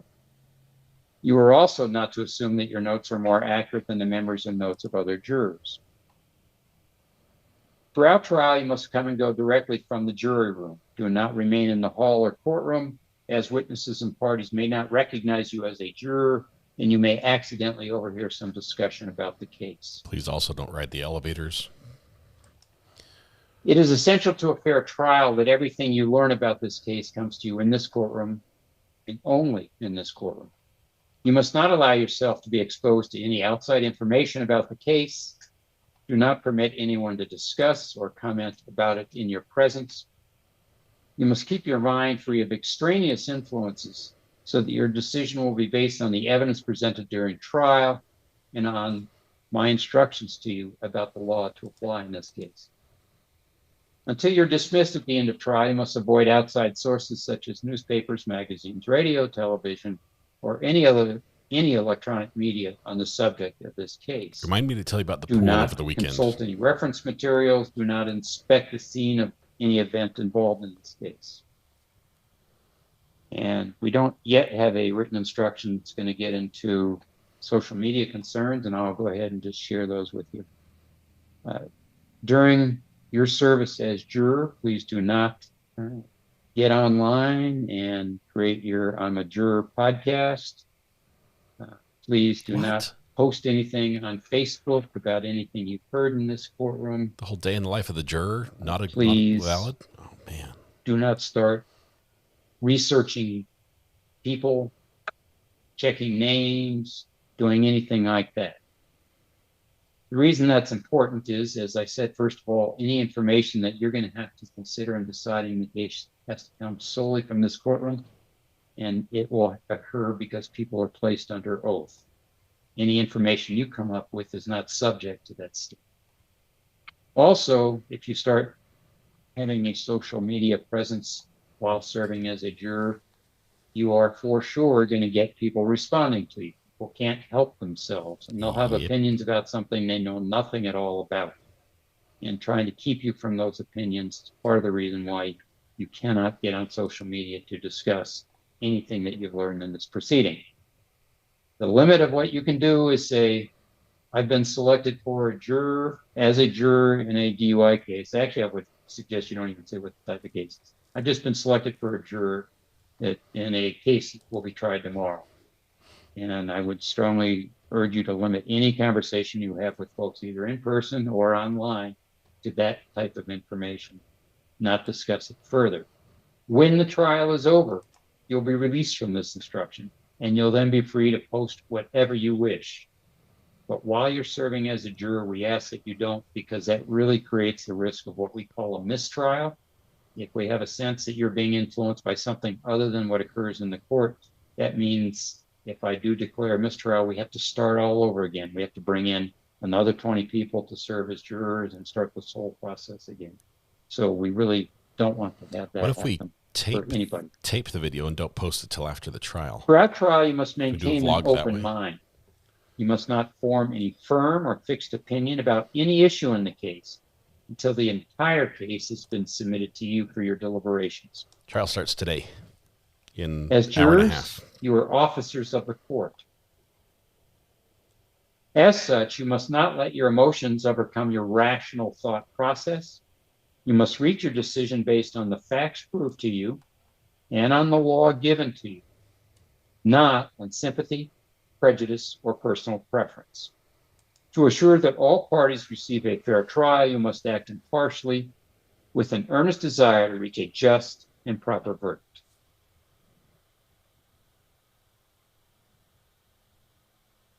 Now, I'm also going to veer from written instructions to let you know that is, first of all, I indicated previously that if at any point you have a difficult time hearing witnesses speak, and they're between you and me right there, just raise your hand and we'll get the person to speak up. If you can't hear counsel, let me know. I'm going to get counsel to speak up. Also during the trial, as members of the jury, you will have the opportunity, if you wish, to propose questions for any witness on either party's case in chief. The way that will work is as follows. When we conclude the testimony of any witness on either party's case in chief, I will ask all of you if you have any questions. If you do, they must be in writing. And when you have the question in writing, Amy will come over, she will gather all the questions. We'll send the 7 of you back to the deliberation room, which by the way is right behind you. And I will discuss those proposed questions with counsel. I will then decide which questions may be asked. And the way I will decide that is by applying the rules of evidence to the question. If the question comports with the rules of evidence, I will ask it. If it doesn't, I won't. We'll then bring the 7 of you back in the courtroom, and I will ask the witness any questions proposed by the jury that may be asked. I will then give the attorneys a chance to ask any follow-up questions. I will not give the jury a chance to propose any follow-up questions. Now, this process is not meant to interrupt the normal flow of trial. So when we conclude the testimony of any witness on either party's case in chief, I'm not going to give you time to go through your notes to see if perchance you have a question.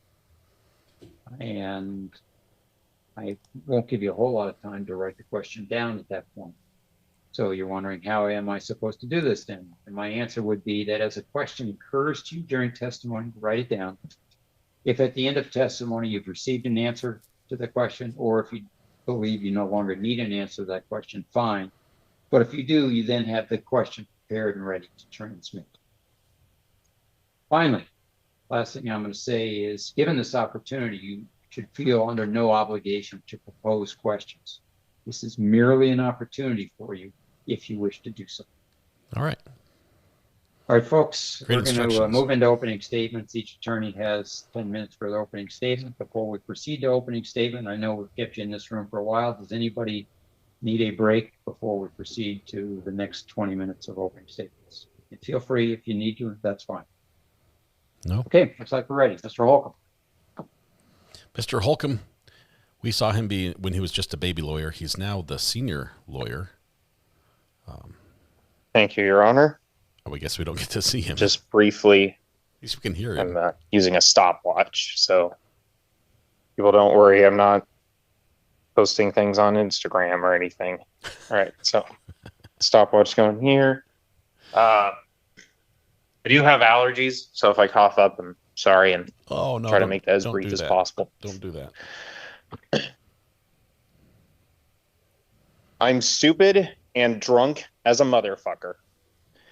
If I didn't have these cuffs, y'all N-words would get shot and popped in the fucking face. Okay. These were 2 of the many statements the defendant, Mr. Woods, spoke to Washington State Patrol troopers who arrested Mr. Woods, the defendant, for DUI on November 30th of 2023. WSP then Cadet Claudia Travis and her field training officer, Jonathan Murray, were out on patrol late at night on November 30th of 2023 in Thurston County, Washington, in full uniform and in a patrol vehicle. They take the Nisqually exit off of I-5 and observe a lone adult male trying to change a tire with his legs dangerously close over the fog line into the exit, off onto the side of the exit road. This male was subsequently identified by Washington driver's license as the defendant. Both officers approached and observed the tire appeared seriously damaged. They asked the defendant what happened. He tells them he was driving when his tire popped, forcing him to pull off on the side of the road. Officers observed signs of impairment, including odor of alcohol in the breath, bloodshot watery eyes, slow lethargic movements, and the defendant frequently having to be reminded not to stand in the middle of the exit lane off of I-5. The defendant admitted to consuming alcohol about 2 hours prior to driving. The defendant was arrested for DUI and taken to jail to provide a BAC sample. While in custody, the defendant became increasingly agitated. He cursed at both officers, threatened them, and voiced an intent to get out of his handcuffs. The defendant refused lawful orders at the jail, actively struggled with law enforcement, resulting in additional law enforcement personnel having to respond and restrain the defendant. Trooper Murray asked the defendant if he would provide a valid breath sample. The defendant refused. Objection. Fifth Amendment. All right. What? Jury's to disregard that last statement by Mr. Holcomb. Mr. Holcomb, you know, to address that issue. Trooper Murray then processed that and transported the defendant to the hospital. The defendant was hostile and disruptive behavior continued. The defendant repeatedly mocked the troopers, saying they had nothing on him because they didn't see him driving. The defendant continued to make threats directed towards the troopers and towards hospital staff. Hospital security had to assist in escorting the defendant to the blood draw. Trooper Murray observed the blood drawn directly from the defendant's arm into the standard issue blood vials, which were sealed and sent to the state toxicology lab. The blood was subsequently tested by Washington State Patrol toxicologist and forensic scientist Alec McDougall. The blood tested positive for alcohol with a blood alcohol content of 0.21 grams per 100 milliliters. That's high. Throughout this case, the state is going to be calling 3 witnesses. The first will be Claudia Travis. The second will be Trooper Jonathan Murray. And the third and final witness from the state will be Washington State Patrol toxicologist Alec McDougall. Claudia Travis will describe what she saw on the night of incident from her vantage point as the cadet who was following her field training officer. Field training officer Jonathan Murray will describe how he conducted the investigation and what he observed throughout that investigation that led him to arrest the defendant for DUI and up to the hospital, as well as the defendant's behavior in custody. Washington State Patrol toxicologist Alec McDougall will testify as to how the test was conducted, as well as what the test showed, as well as the effects of alcohol on the human body and how they can manifest. At the end of the trial, after all of the testimony has been heard in this case, I will tie the facts that have been presented to you to each of the elements in this case. There are 2 charges in this case. The first is driving under the influence, and the second is obstruction of a law enforcement officer in their official duties. I will attach the facts to each one of those elements, and upon you finding beyond a reasonable doubt each one of those elements have been met, I will ask you to find the defendant guilty of both the charge of driving under the influence and obstruction of a law enforcement officer. Thank you. Short and sweet. Fifth Amendment objection because he refused to take a breathalyzer or a drug or a blood draw. That's a new objection for me. On November 30th, 2023, state troopers did find Mr. Woods changing his tire. His car was pulled over on the side of a freeway off-ramp. It was pulled over cleanly, neatly aside from that flat tire. In fact, it was about as far off the roadway as it could be, next to the guardrail without touching it. Time was about 7:00 p.m. Mr. Woods was polite when officers first approached him. He was compliant. When they noticed signs of impairment, Mr. Woods told him he had had a few drinks. That was true. She's just stipulating Law enforcement this? assumed Mr. Woods had driven there. It was his car. At that moment, there was no one else around. And it was also true that Mr. Woods had driven that car to that location. What? He had parked it cleanly, safely, because when Mr. Woods was driving, he was not intoxicated. Law enforcement never asked how long the car had been there or when Mr. Woods had parked it. They just made an assumption. You're going to hear tomorrow that Mr. Woods performed poorly on field sobriety tests. You're going to hear that once he was under arrest, he got upset. He became belligerent. He wasn't as compliant anymore, and he did say some rude and inappropriate things. You're not going to hear evidence to prove that he willfully obstructed. When you hear about that behavior, I also want you to keep in mind the whole of the circumstances, the situation. 2 cops, 1 guy just trying to change a tire on the side of the road, that he had been drinking, and that to get to that point in the first place, law enforcement had to make some assumptions about him, assumptions that were wrong.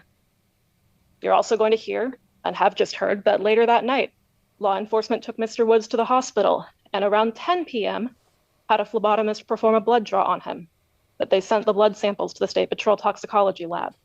There, it sat in a refrigerator for 8 months before it was finally tested in August 2024. You'll hear that the blood test, when it was finally tested, showed ethanol, showed alcohol over the legal limit of 0.08. Here's what you aren't going to hear. You won't hear or see any evidence from the state to prove when Mr. Woods was driving that car. You won't hear that he was drunk when he was driving because they don't know when he was driving. They didn't see him driving. Law enforcement just assumed. Now the state is going to ask you to assume. You aren't going to see or hear that the ethanol concentration that the state's going to present you with and bring in a toxicologist to talk all about comes with a blood sample that was even taken within 2 hours of when State Patrol pulled up behind Mr. Woods' disabled car on that off-ramp, because it wasn't taken within 2 hours after that, let alone within 2 hours of him driving. Your job is going to be to weigh the evidence that you're presented with, to decide whether what the state can tell you and show you is sufficient to prove Mr. Woods guilty of both these charges beyond a reasonable doubt, both DUI and obstruction, not to make assumptions like law enforcement did. The burden isn't on you to make assumptions in order to connect the state's dots for them, any more than it's on me to prove that Mr. Woods is innocent. He is, and we will do what we can to convince you, even though we don't have to. But as you are presented with the state's evidence tomorrow, I want you to think critically about what you do see and hear, but also about what you don't see and don't hear. You've already been instructed. Reasonable doubt can be based on evidence or lack of evidence. The state has said what they think Mr. Woods did, but the burden is on them to prove it. And there's a lot they can't prove, because there's a lot they just don't know. Mr. Woods is not guilty. The evidence and the absence of evidence, the lack of it, will bear that out. Thank you. Wow, interesting. All right, folks. Now it sounds like we're ready to get started. But we're not. We're ready to take off for the evening. So the trial with the presentation of testimony will occur tomorrow morning back at this space. We'll start at 9 o'clock. Which is an hour Amy, and if you want to 15 show them minutes. the room that they will be in tomorrow. And Amy will be in charge of your presence tomorrow.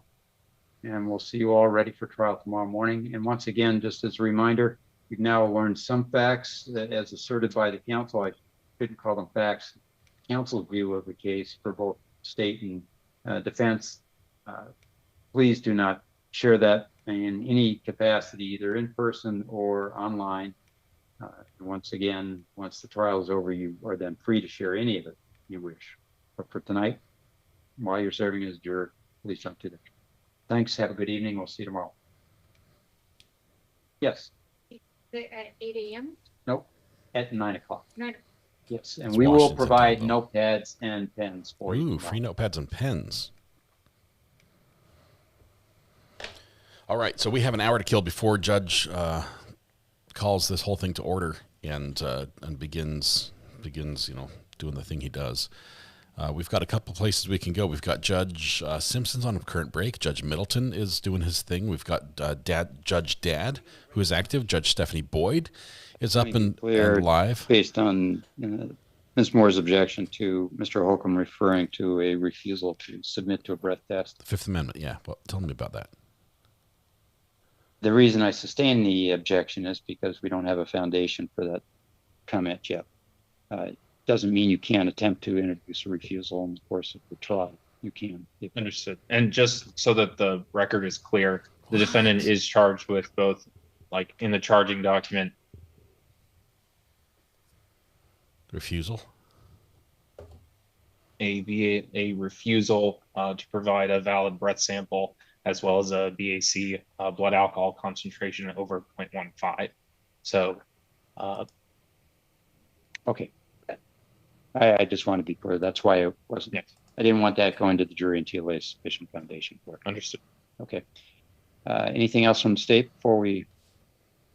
Actually, are there any exhibits? Ms. Moore, you mentioned you wanted to readmit. Yes. I don't anticipate moving to admit any of these. I believe they'd be hearsay, but I was hoping to get, and I'll run these by Mr. Holcomb. It's the DUI arrest report, Trooper Murray's report, Trooper Travis's report, and the Tox lab request for analysis. And these were all in the, just, I would like to have. You'd like the numbers. Okay. I do have exhibits, but they're at the office and I need to compile and bring them. Okay. And how many do you have? Was that 4? This is 4. So there'll be 1 through 4. Okay. You guys need to remind me to put my glasses on earlier. So Ms. Moore, why don't you just tell me what's 1, what's 2, what's 3, what's 4? Say what's 1 is the DUI arrest report.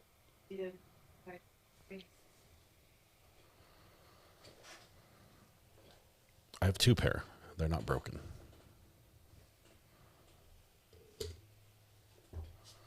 Okay, buffer for the pool story, right? Okay, so while we do a quick break before we jump over here. What are you smiling about? You want to tell me why you're smiling? I can always use a good laugh. Before we. No, tell me. I want to know.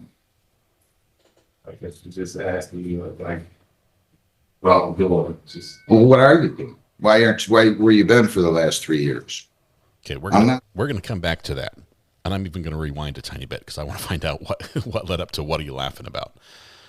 We're gonna rewind just a little bit on that one and pause. We'll go back to Judge Dad in just a second. I've got a pool. I have to tell you the pool story just quickly, just a quick. You guys know I went up to Richmond on Saturday just for overnight, and we stayed in a hotel with the family. Brought the kids, had fun. Went up to a museum up there, the Richmond Science Museum, I think it was. Really cool. They have an SR-71 Blackbird suspended from the ceiling. It's just neat. Lots of cool things there. We got to watch things like rats play basketball, which was pretty cool because they're good. They're better at it than I am. Got to see. We got to build a tensegrity device where it like floats. It's 2 pieces of wood that are the only thing connecting it is just fishing line, and the top one floats above the bottom. Really cool. My kids all built one of those. But we stayed at the hotel, and we chose this hotel because they have a pool, and my kids love swimming in the pool. And so they're like, let's go to the hotel. You know, they want to be, let's wrap up the museum so we can go swim. So we go to the pool. We go to the hotel. We go to run down to the pool to check in. And apparently other people also like the pool. So I walk in. Let me set the stage. The pool has a walk around. It's indoor. Has a walk around little deck all the way around it. And I look at this thing, and it is 8 feet wide by 12 feet long, and about a little, almost a quarter of it is taken up by the stairs to get into the pool. And there are 13 kids in the pool and 10 adults and 1 adult with their feet in the pool. And my kids are like, yay, and they're jumping. Everyone's like just like pencils bobbing in a bathtub. There's not even room to tip over in this pool. It's not a lap pool. You try to swim. My kids were trying to swim, but from side to side, you just kick off one wall and grab the other. Kick off one wall. You don't have to paddle, kick, nothing. And by the way, it was deafening. It was deafening. All the kids were using their outside voices in the highest octaves they had available to them, and having a blast doing it. The kids did not mind. For all they thought, they were in an Olympic lap pool. They had all the room in the world they needed. But I lasted for 1 hour sitting there on the side. And then I did the international sign for done, which is this one. And then when they ignore that one, it's like this one. And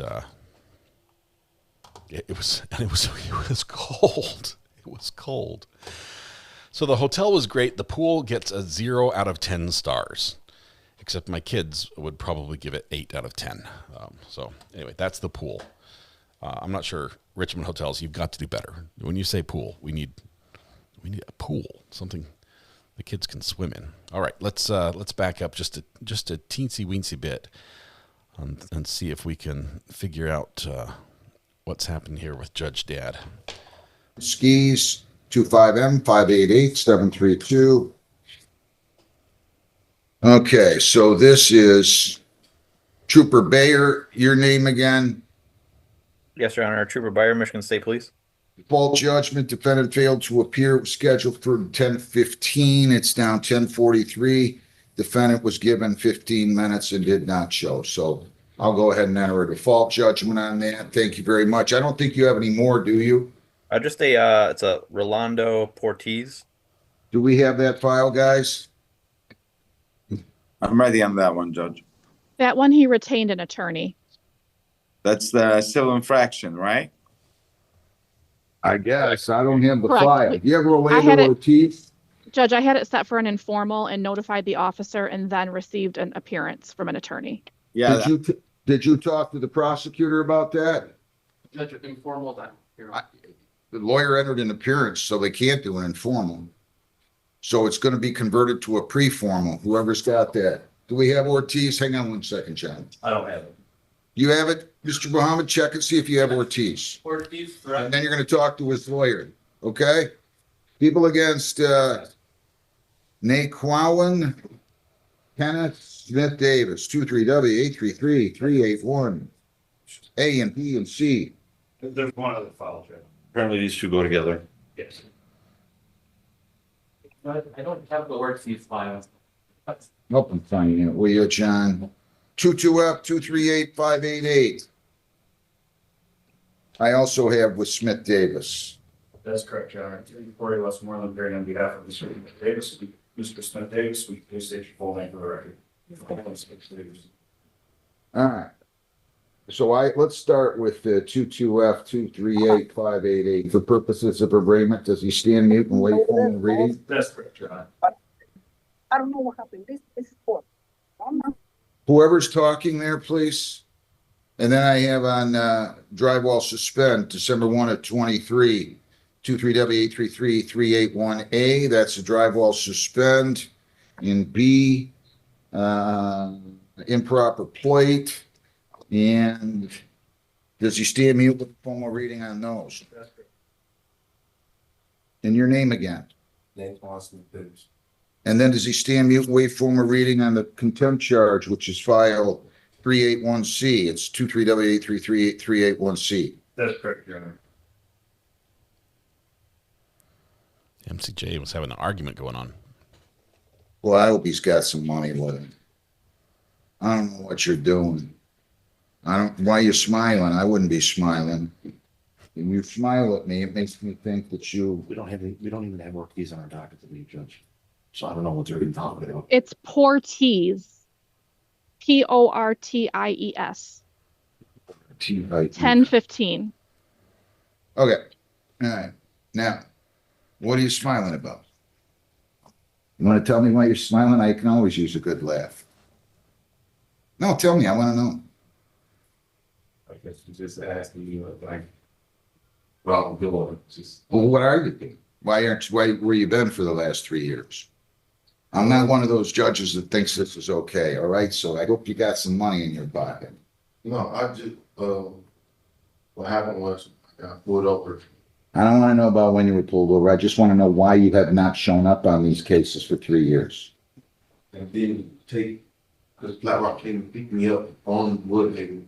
I didn't take, I didn't take him, so. Where does he work? How much does he make? Your Honor, at this time he's currently unemployed. Why? That's shocking. Why aren't you working? Big guy like you look like you could pick up a truck. Why aren't you working? Just moved to Newport.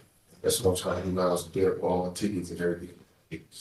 I hope you got some money. I'm serious as a heart attack here. 2,010% on 81A and B and C. I'll incorporate all those. So you're gonna have to post $200. And then on the other case that you've been ignoring us on, that I don't know why you didn't show up. You can give me all the excuses you want. You posted a bond, you didn't show up. That's another 2,010%. You're gonna have to post $400 to secure your release. You cannot leave the state without consent. You cannot violate a law. You must appear in court as directed. Do you understand all that? You don't get to just show up here 3 years later. Have a seat in the jury box. If you can post the 400, great. If you can't, I'm sorry. We'll give you the earliest possible date we can. Can you post? You can post? John, he's got to post $400 right now. And they'll give you your dates down the hall. Stop doing this. Nobody thinks it's funny. Okay? Thank you. Got it? Good luck. Give him a petition for court appointed. Lasha Sitsadze. I hope I'm pronouncing that correctly. TSITADZE 25M585-877. Resolve that for the defendant. Considering it's A and B. Go ahead. General Assembly week of UN, you did an excellent job, Judge, and I'll ask if you can do some voiceovers there for the rest of the week. For what? Pronouncing that name properly. Oh. That was a wonderful job, Judge. Your Honor, in this I went to a Catholic school. Those nuns made us learn spelling. I'm telling you. That was one thing they were going to insist on. All right. So we have an operation of an unregistered vehicle. 9 months. And Thank you so much. We also have a motor vehicle fuel tax violation. For purposes of remaining on those, he stands mute. Wait for him to read it. Where is your client? Is he here? He's in Staten Island, not in the penitentiary, Staten Island, New York. It's an out-of-state truck driver. And I was retained by the law firm that represents the trucking company, who also afforded an authorization to resolve the matter with civil infractions. We can bring him back for this, but that would seem. No, I just want, I'm gonna take it in this case, but they have to be here on misdemeanors, at least by Zoom. Between yesterday and the evening, and I'm sure that these All right. are over the road drivers. All right, so. We did produce the proper documents, which is good. And So you're authorized there in this plan on behalf of him to no proof of registration on file B with the 2 misdemeanors to be dismissed, true? that's correct, Your Honor. Was lead responsible this time. I did provide actual proof of all the documents to Okay, Prosecutor Muhammad. I'm gonna accept the plea to no proof of registration, dismiss the other 2 misdemeanors. $175 is the total, and I'll give them till the 30th to pay, okay? Very well, Judge. It's nice seeing you. You too, have a great day. Thank you very I'm not much. gonna disturb you, but you're stuck with me for the rest of the week too. So I'll see you for this week. Okay, good. Take care. Thanks. He's trying to butter up the judge with all these compliments and Thanks. Cheryl Lynn Jackson, 25T721-629. Where's Cheryl Lynn Jackson? I'm sorry, Miss Jackson. Counsel, good morning. Your appearance? Good morning, Your Honor. Michael Pieknik. I'm here on behalf of Miss Jackson. She is in the adult detention center. There she is there. Ma'am, your name? Cheryl Jackson. All right. So as I understand, this is going to be a waiver. Is that right, counsel? That is correct, Your Honor. My client wishes to waive her preliminary examination and be bound over to circuit court. Ma'am, you're charged with possession of less than 25 grams of hydrocodone, and you have the right to a preliminary examination today. That is a 4-year felony. If you waive your right to an examination, you're waiving the requirement that the people show that the crime was committed and that you were the one who probably committed the crime, and you will automatically be bound over for further proceedings to the Wayne County Circuit Court. Do you understand that? Yes, sir. Do you wish to give up your right to an exam, knowing that you're waiving that requirement? That people Yes, show sir. that the crime was committed and you were the one who probably committed it? Yes. Anybody force you to give up your right to an exam? No, sir. Waivers accepted, September 30 at 9. Bond is set at 7,500, 10%.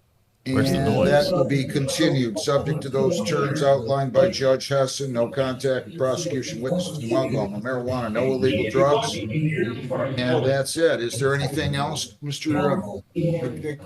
I'm sorry, am I pronouncing that? How do you pronounce your last name? I'm sorry. Jackson. Pieknik, Your Honor. Pieknik. Sorry about that. Anything else? Not from the defense, Your Honor. September 30, 9 a.m. Good luck, ma'am. Any questions you. at all? Huh? Do you have any questions? No, sir. Good luck to you. Thank you. Thanks, counsel. Have a good Thank day. you, Your Honor. Have a good Thank day. you. That's super noisy in there. Are they ready on Romero Ward, Chavez? Counsel, they're telling me on that case, that's not up. Did we find that Porter's case, John? Yeah, it's in over Muhammad. All right, so did you talk to the prosecutor about that case yet? Yes, Your Honor. Well, he's being responsible to the. Well, I gotta get the file. That's fine. They gotta give me the file. Okay, this is, well, I got it right here.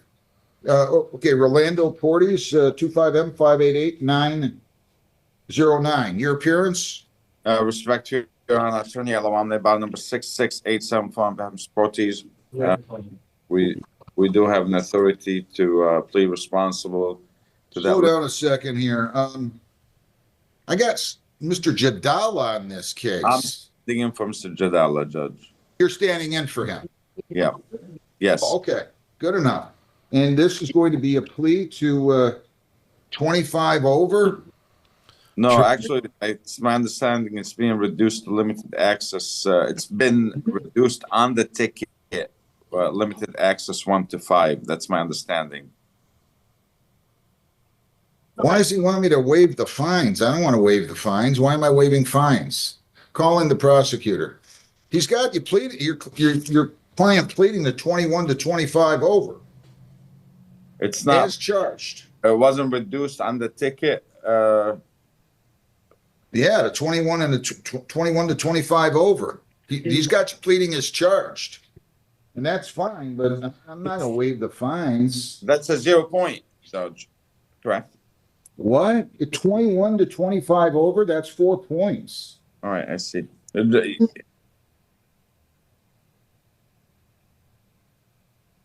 We'll just set it for. Well, let me call the prosecutor in here. Did you call him? No, it's the number 10. Trooper Baylor looks like Kip's older brother from Napoleon Dynamite. I need you in here, please. Yeah. Prosecutor, get down here. Your MCJ name? has their hand over the. Good morning, Your Honor. Mohammed, I'm happy to. Okay, so one of these things, I don't want to be waiving fines. Correct. So, Judge, on these types of citations, there's not much I can do as far as a plea offer because it is a CDL holder. I don't care what you do, but we're not waiving fines here. It is just a request. That's the only thing that I can do on these types of cases is reduce the fines. They are pleading responsible as part, which is I'm not. Yeah, but it is just a request. I understand the court position. Judge sets the fines. Well, let me check this. Just give me 1 second, will you? Judge pulls out. So this guy, although he was driving like a maniac, he doesn't have a horrible record. He's got 1 in 18 where he was going 51 and a 50. He's got another one in 21 where he's going 81 and a 70. Trooper Buyer here, he's very reasonable, I thought. He's the officer in charge. I mean, he's the issuing officer.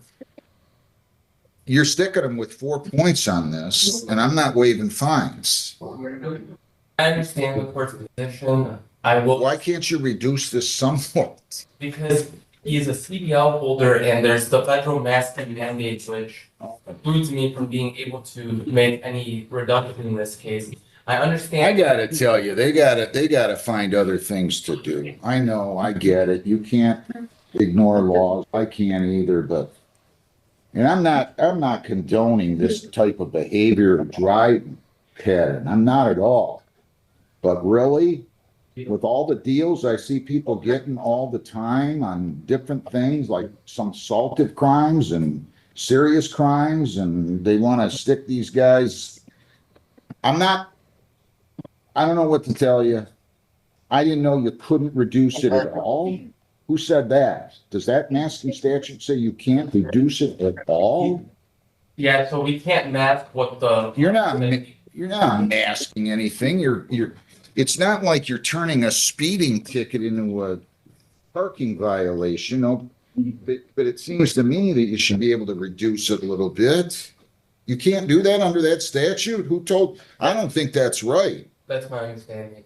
Will you double check it? I will. Do you got time now, or do you want to come back in a week? We can do 1 week. Counsel, what do you want to do here? Your Honor, well, sorry. Actually, today was the hearing, so I thought the officer would be here. I wasn't He gonna. is. He is. And Judge, maybe. Hang on. Trooper Bayer's right here. He's right here. He won't offer a reduction whatsoever.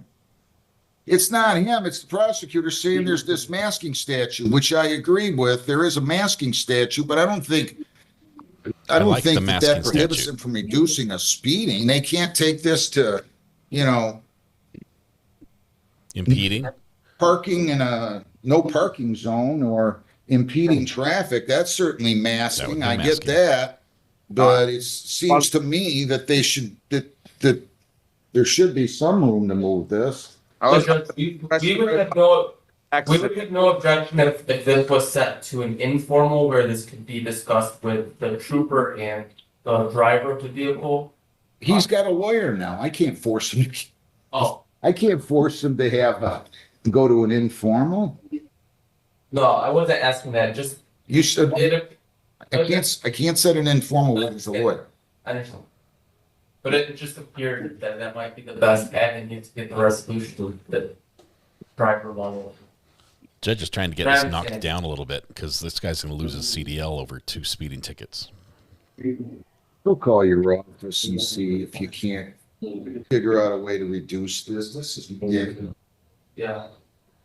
If you want to bring me that statute again, I'll look at it. But I refuse to believe that it says that you have to write the person for whatever you got the speed on radar at, and there's no reduction of that. I refuse to believe that. Like I said, maybe you can't do impeding, defective equipment, no parking, whatever.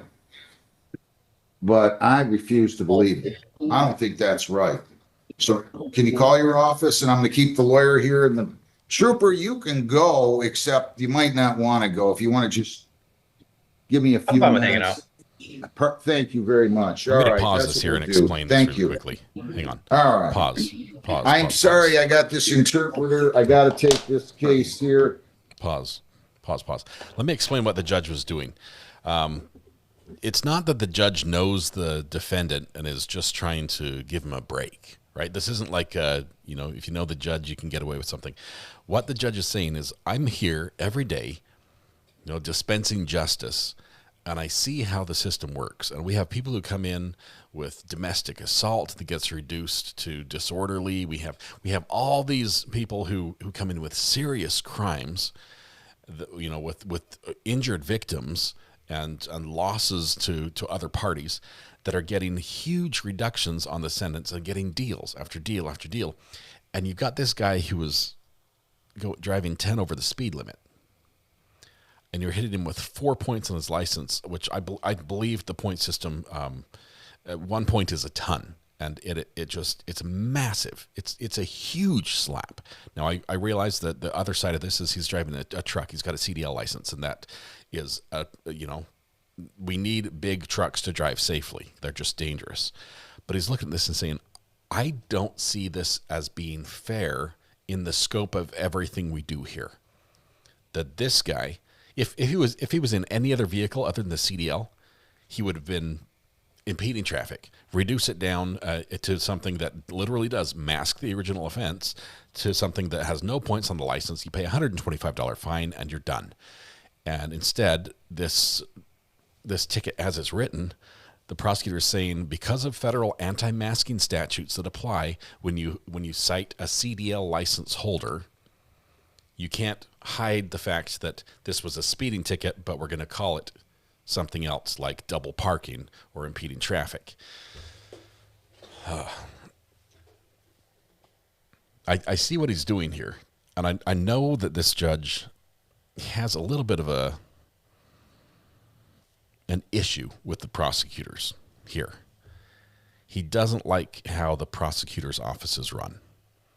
And it shows. He drags them in here all the time to say, look, you explain yourself. What are you doing? You can't do that.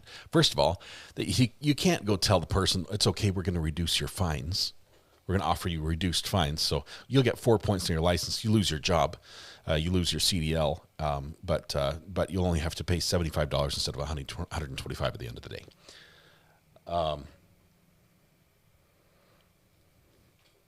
Judge is saying, I don't think that's right. And he's fighting for the defendant, which he probably shouldn't do. But in the scope of things, while he's trying to make everything fair and have everybody, we talk about, we've got, blind justice, right? The blindfold's there for a reason. It doesn't matter who it is. It should be fair, and the scale should be balanced on both sides. But he's saying this isn't fair. The scale is tipped way too far against this guy when everybody else gets different treatment. So I like what he's doing here. Hoping, and of course, you get more votes from people who appear before you as defendants than people who prosecute cases in your. So when it comes to retention time, it probably helps that people like him. Bring in Romero Chavez. Hilario Romero Chavez. I'm going to fast forward to get current on this. 718.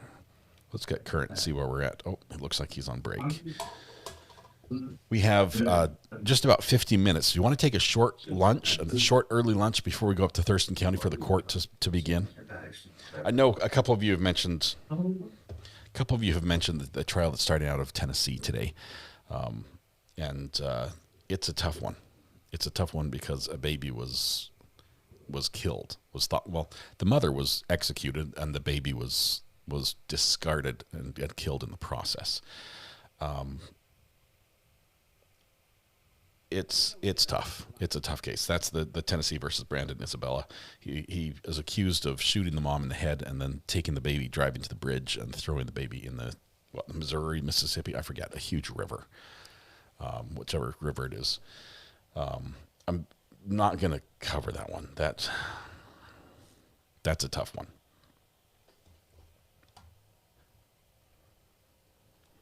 For that reason, if that's okay, it's heavy. It's really heavy.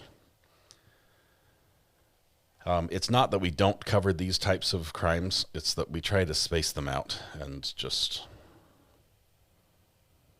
I think we've had some already. Watch the girl who put the baby in the trash. We've covered some of them. We've covered some.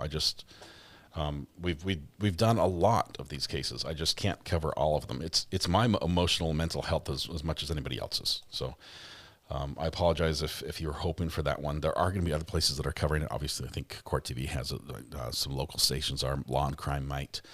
That starts this afternoon. We're going to do something a little bit lighter, and then we're going to continue the case we have already underway, which involves the death of a child as well. It's just too many, too close together to focus that way. They get heavy. And I'm telling you this because I get a lot of messages from people on the burner phone sharing stories and all that. They're all tough. Yeah, you're right, Seven, they are.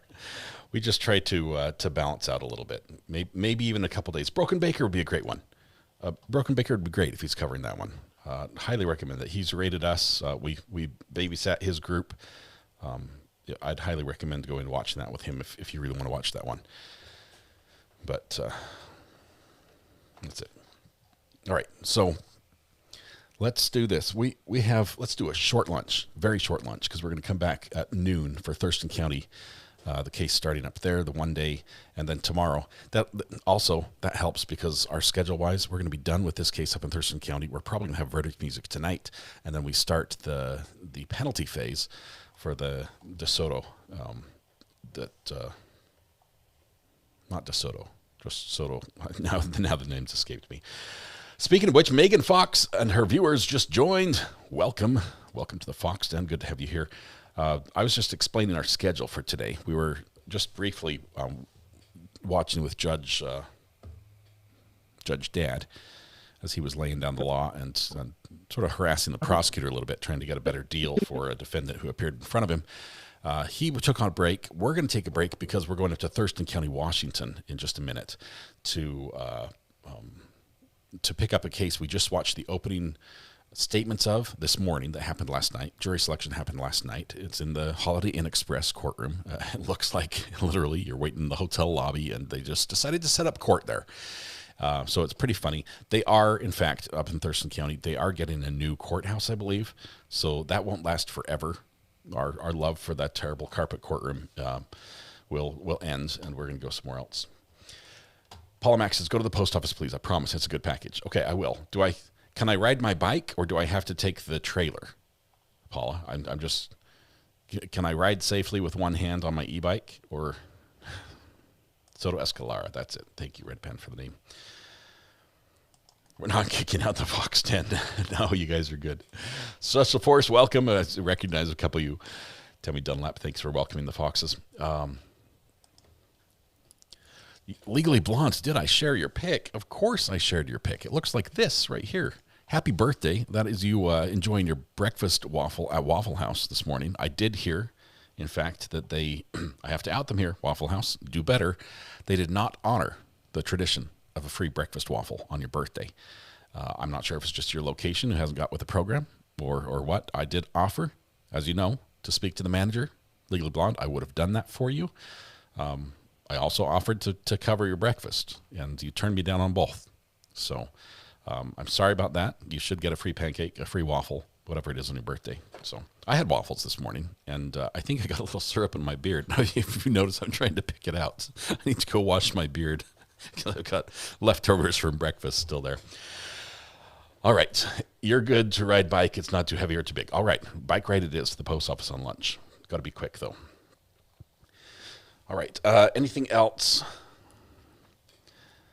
Anything else to Jay from Michigan? Please sub the channel. You have no limit. Let's get to 75,000. Ooh, 75,000 would be huge. We're almost at 70,000. We just bounce. We're constantly just like right in line and bouncing almost to 70,000, then back down again. I appreciate those who do subscribe. We try to make you not regret it on every day except Thursdays, where I have anything goes on Thursdays podcast. Let's see. Why not run? Reverend Beasy? Because the sidewalks are only rated to hold a certain amount of impact. And I'll start with bike. I'll start with e-bike, then I'll transfer to the bike. I'll tell you what, I'll do this. I'll pedal the whole way instead of just use the battery. That's my compromise for you. No, why run? No one's chasing. That's a good argument. All right, so with that, we're going to wrap up briefly, and I'm also going to set up the portal. Hang on, let me set up the portal. We have an afternoon of court watch.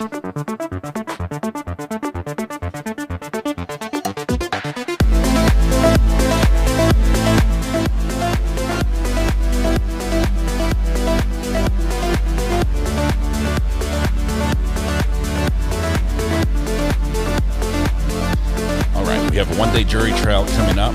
We're going to be back. Holy cow, so fast. We'll be back at 11:55. Building the portal as we speak. Tonight when you go home, please hug the people you love. Smile at someone, make their day just a little bit better. And please stay safe till we go live again at 11:55. 11:55, we will portal over to the new stream where Kim R has already warmed up the chat box for y'all.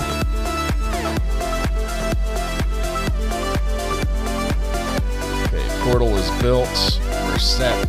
Now all I have to do is run to lunch, run to the post office, and we'll be back before you know it.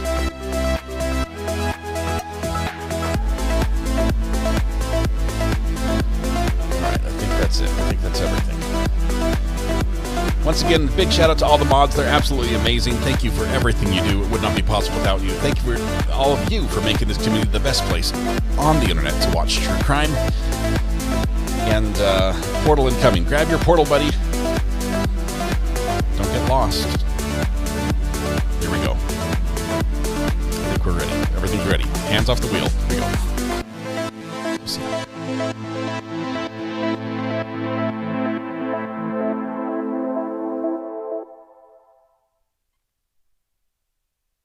It's bigger than you. It's bigger than me. It's bigger than all of us.